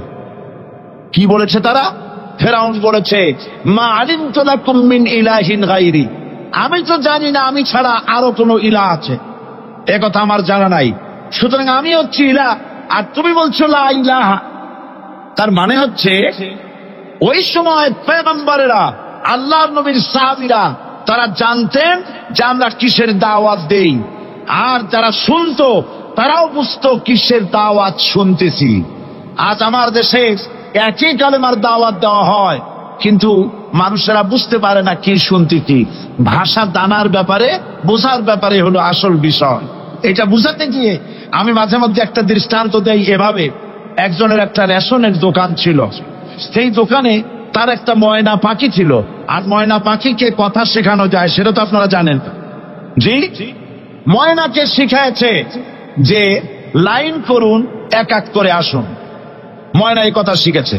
সকালবেলায় যখন রেশনের দোকানে ভিড় পড়ে গেছে, তখন ওই পাখি খাঁচার মধ্যে বসে বলছে লাইন করুন, এক এক করে আসুন। একদিন খাঁচার দরজা খোলা পেয়ে পাখি উড়ে গিয়ে গাছের ডালে বসেছে। আশেপাশে যত পাখি ছিল তারা চিন্তা করলো এই রকমের পাখি তো কখনো দেখি নাই। ময়না তো দেখতে কাকের মতো না, শালিকের মতো না, দেখতে একটা ভিন্ন রকম। ওরা এসে চতুর্দিক থেকে এই নবান্ত, এই যে নতুন এসেছে, ওরা ঠোকরানো শুরু করেছে চতুর্দিক থেকে। ঠোকরানি খেয়ে ময়না বলতেছে লাইন করুন, এক এক করে আসুন।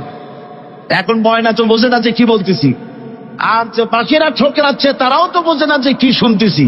ময়না যদি বুঝতো যে আমি কি বলি, সবাই মিলে ঠোকরায়, তাই দান পাচ্ছে না। লাইন করে ঠোকরাইনি তো কলজে যাবে, ঠপ ফড়ে লড়ে চলে, বুঝে নাই। আমাদের অবস্থা তাই হয়েছে। সুতরাং এই কালেমার দাওয়াত যখন হযরতে মূসা আলাইহিস সালাম দিলেন, ফিরআউন বলল আমি তো জানি না যে আমি ছাড়া আরো কোন ইলাহ আছে, আইনদাতা তো আমি, তুমি নতুন কোথা থেকে আইনদাতা নিয়ে আসছো? ফিরআউন বলছে দেখো, আমারে বাদ দিয়া যদি অন্য কাউকে ইলাহ বলে তুমি মানো, আর সেই শিক্ষা তুমি যে জাতিকে দাও, তাহলে আমি তোমাকে ধরে লাআজআলান্নাকা মিনাল মাসজুনিন, আমি তোমাকে কারারুদ্ধ করব, আমি তোমাকে জেলখানায় ঢুকিয়ে দেব। রাষ্ট্রশক্তি প্রথম বাধা দিল কারা? বলেন সবাই। সেই বাধা কি ওখানে শেষ হয়েছে না এখনো আছে? আছে কিনা জোরে বলেন। আমি তোমাকে জেলখানায় ঢুকাবো। হযরত মুসা আলাইহিস সালাম বলেন, ফেরাউন রে, জেলের ভয় আমি করি না, আমার কি জেলের ভয় দেখায় লাভ নাই, আমি আল্লাহ পাকের পয়গম্বর হযরত মুসা আলাইহিস সালাম। ফেরাউনের দরবার আছে, লোক লস্কর আছে, তার অস্ত্রের অভাব নাই। আল্লাহ রাব্বুল আলামিন মুসা আলাইহিস সালামের কাছে একটা অস্ত্র দিয়া দিলেন। দিছিলেন কিনা? দিছিলেন কিনা? আল্লাহ পাক হযরত মুসাকে বলেছেন, ওয়া মা তিলকা বিয়ামিনিকা ইয়া মুসা, মুসা রে তোমার হাতে ওটা কি? মুসা আলাইহিস সালাম বললেন, এটা লাঠি। আল্লাহ পাক বললেন, ফেলে দাও লাঠি। লাঠি ফালায় দিলেন। কি হয়ে গেল? হিয়া আইয়াতুন তাসআ, লাঠি হয়ে গেল। এখন লাঠি পড়ে সাপ হয়ে গেল। সাপ দেখে নবী হোক, ওলি হোক, সাবি হোক আর আলেম হোক, সাপ দেখলে ভয় করে না মানুষের? মুসা আলাইহিস সালাম ভয় পেয়েছে। আল্লাহ রাব্বুল আলামিন হযরত মুসাকে শোনায় দিলেন, খুযহা ওয়া লা তাখাফ ফানুঈদুহা সিরাতাহাল উলা, চলো, লা তাখাফ, ভয় পেও না। আল্লাহ বলছেন ধরো, ভয় পেও না। ধরার সঙ্গে সঙ্গে স্বাভাবিক অবস্থায় ফিরে আসবে, আবার লাঠি হয়ে যাবে। এখন আল্লাহ বলছেন ধরো। মুসা আলাইহিস সালাম কি ভয় পাওয়া উচিত হবে? উচিত হবে? মুসা আলাইহিস সালাম কি ভয় পাইছিলেন? কারণ হচ্ছে এই দুশমনের শক্তিটা খুব বড়ই দেখা যায়, মনে হয় যেন অনেক বড় কি জানি কি। আল্লাহ পাক বলছেন, ইন্না কাইদাশ শায়তানে কানা দাঈফা, শয়তানের চক্রান্ত যতই তুমি মনে করো অনেক ষড়যন্ত্রের জাল বিস্তার হয়ে আছে, আল্লাহ কয় কিছুই না, যাই অত্যন্ত দুর্বল। আল্লাহ পাক বললেন ধরো। মুসা আলাইহিস সালাম সাপ ধরলেন, সঙ্গে সঙ্গে লাঠি হয়ে গেল। ফেরাউন বরদাস্ত করল না। রাষ্ট্রশক্তির পক্ষ থেকে আক্রমণ শুরু হলো। অপরাধ কি? মুসা আলাইহিস সালামের অপরাধ কি? কি অপরাধ? মাশাআল্লাহ, বুঝতে পেরেছেন। অপরাধ হচ্ছে তিনি বলেছেন লা ইলাহা, ধরে বলেন লা ইলাহা ইল্লাল্লাহ। এই কালেমাকে আজ আমরা ভিক্ষার গুলি বানাইছি। এটা হলো সার্বভৌমত্বের গুলি, এটা হচ্ছে আল্লাহ পাকের সার্বভৌমত্বের কথা। আজ আমরা মানুষের কাছে আমরা শুনি, মানুষেরা ভিক্ষা চায়, লা ইলাহা ইল্লাল্লাহ, এক মুখ চাউল দেন, লা ইলাহা ইল্লাল্লাহ 10 খান পাই দেন। এই হচ্ছে কালেমার জিকির। আবার কেউ কেউ জিকির করতেছে লা ইলাহা আস্তে, ইল্লাল্লাহ জোরে, এমন জোরে কলব সাফ করে, কলব তাতে থাকলেও পারে গেলেও পারে। এই কালেমার এর আঘাত পয়গম্বররা মেরেছেন। হযরত মুসা আলাইহিস সালাম যখন বলেছেন লা ইলাহা ইল্লাল্লাহ, এই ধাক্কা ফেরাউন বরদাস্ত করতে পারে নাই। দরিয়ায় নীলের ভিতরে আল্লাহ পাক ডুবাই শেষ করে দিয়েছেন, দেন নাই? হযরত মুসা আলাইহিস সালাম তার উম্মতেরা দরিয়ার পাশে বসে দিনই কথাবার্তা বলতেছেন। এমন সময় ফেরাউন, তার শত্রু হচ্ছে মুসা আলাইহিস সালাম। শত্রু কেন? মুসা কি ফেরাউনের পাকা ধানে মই দিয়েছে নাকি? বলেন আপনারা। তার হালের গরু পিটায় মারছে নাকি? অপরাধ হলো তিনি আল্লাহর জমিনে আল্লাহর আইন প্রতিষ্ঠার কথা বলেছেন। এই শুধুমাত্র এই অপরাধে ফিরআউন তার দলবল নিয়ে 3 দিক থেকে আক্রমণ করেছে। মুসা আলাইহিস সালামের উম্মতেরা ভয় পেয়ে গেছেন। তারা বলছেন ইন্না লামুদরাকুন, আমরা পাকড়াও হয়ে গেছি। 3 দিকে সারাশি আক্রমণ, 3 দিকে শত্রু, একদিকে দরিয়া, পালাবার রাস্তা আছে? হযরত মুসা আলাইহিস সালাম ভয় পেয়ে গেলেন, সারেন্ডার করলেন। হযরত মুসা আলাইহিস সালাম বললেন, কাল্লা, কখনো নয়, ভয় পাওয়ার কোনো কারণ নাই। রব্বি সায়াহদিন, অবশ্যই আমার রব আমার জন্য রাস্তা করে দিবেন, ভয় পাইও না, আমার রব রাস্তা করে দিবেন। আল্লাহ রাব্বুল আলামিন হযরত মুসা আলাইহিস সালামকে অর্ডার করলেন, হাতের লাঠি দিয়া দরিয়ার উপরে আঘাত করো। হযরত মুসা আলাইহিস সালাম দরিয়ার উপর আঘাত করলেন। রাস্তা ছিল দরকার একটা, এক বাড়িতে আল্লাহর হুকুমে লাঠি দিয়ে একটি আঘাত করার সঙ্গে সঙ্গে হযরত মুসার তার সঙ্গী সাথী দরিয়া পার হওয়ার জন্য দরিয়ার মধ্য দিয়ে আল্লাহ 12টা রাস্তা পয়দা করে দিলেন। সে আল্লাহ আছে না নাই? এত আসতে বলুন কেন? ভয় পাওয়ার কারণ আছে? রাষ্ট্র শক্তি বাধা দিয়েছে সমস্ত নবীদেরকে। কেন? নবীদের চরিত্র খারাপ? জোরে বলেন, নবীদের চরিত্র খারাপ? নবীদের চাইতে মাসুম বেগুনাহ উন্নত চরিত্রের মানুষ আল্লাহ আকাশের নিচের জমিনের উপরে আর হয় না। তোমরা যে সব নেতাদের পিছনে দৌড়াও, অমুকের সৈনিক, নেতা নেতা করে মরো, এইসব নেতা যাদের পিছনে দৌড়াও, এই নেতাগুলি, আমি জিজ্ঞেস করি আপনাদেরকে, এই নেতাগুলি জীবনে একবারও জেনা করে নাই? এ ব্যাপারে অনুসারীরা আপনারা কি নিশ্চিত? মিথ্যা কথা জীবনেও কয় নাই, প্রতারণা করে নাই, হাতটা করে নাই, বিদ্রুপ করে নাই, মদ খায় নাই, মানুষ হত্যা করে নাই। কিসের নেতা? নেতা হচ্ছেন সেই ব্যক্তি যিনি বলেছেন, ও আমার স্ত্রীরা, ও আমার সাহাবীরা, রাতের আধারে আমার মধ্যে যা আচরণ দেখতে পাও, দিনের আলোতে আমার মধ্যে যা দেখতে পাও, সবগুলি খুলে খুলে মানুষের কাছে বলে দাও। তার নাম বিশ্বনবী মুহাম্মদ রাসূলুল্লাহ সাল্লাল্লাহু আলাইহি ওয়াসাল্লাম।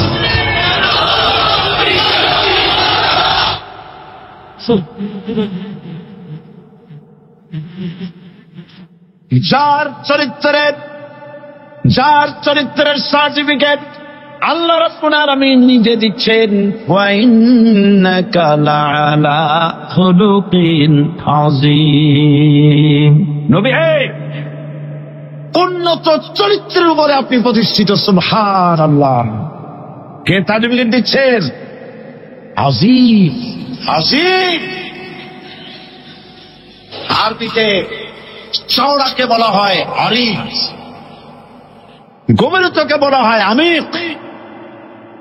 কত প্রশস্ত, যা মাপার কোনো ফিতা নাই, কত গভীর, যা মাপার কোনো যন্ত্র নাই, এইটাকে আরবিতে বলা হয় আযীম। সুবহানাল্লাহ বলতে ইচ্ছে করে না? ও নবী, তোমার চরিত্র এমন যা মাপার মতো যন্ত্র পৃথিবীতে নাই। লা ইলাহা ইল্লাল্লাহ, পড়েন সবাই, লা ইলাহা ইল্লাল্লাহ। আপনিও যদি নবীদের মতো, সাহাবীদের মতো বুঝা এই কলেমার দাওয়াত দেন, বাধা আসবেই। বোঝাবুঝির ব্যাপার, বুঝতেই সারল। কত মাহফিল হয় বাংলাদেশে, হয় না? কোনো বাধা নাই, ঠিক কিনা? কত পূজা হয়, পার্বণ হয়, গান হয়, থিয়েটার হয়, গুণগার বিভিন্ন গান হয়, কত কিছু হয়। কোনো বাধা আছে? তাফসীরের মাহফিলে বাধা। কারণ তারা বুঝতে পেরেছে এ তাফসীরের মাহফিলে গাজীর গীত হয় না, এ তাফসীরের মাহফিলে আল্লাহর সার্বভৌমত্ব কায়েমের আন্দোলন চলে।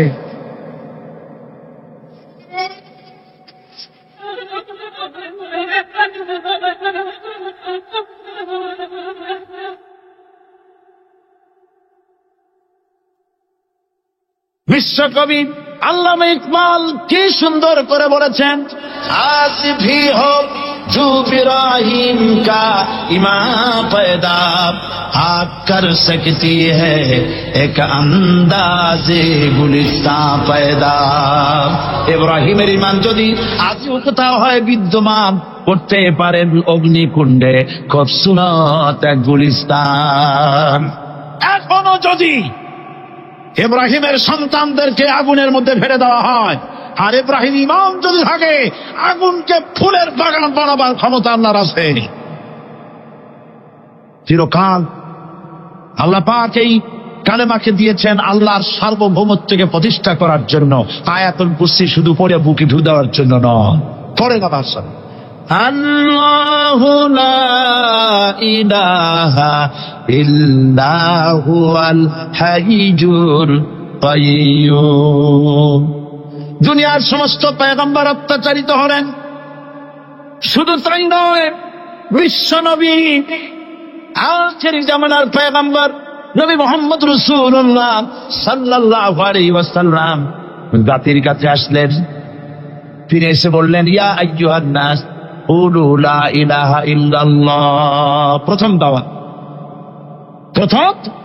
দাওয়াত শুনছেন কথা। রাসূলুল্লাহ বলছেন, ও জাতি, আমার রসুল তো মক্কার রসুল না শুধু, মদিনার রসুল না শুধু, আরবি ভাষাভাষীদের রসুল না শুধু, আমার নবী কি নবী? চিল্লায় বলে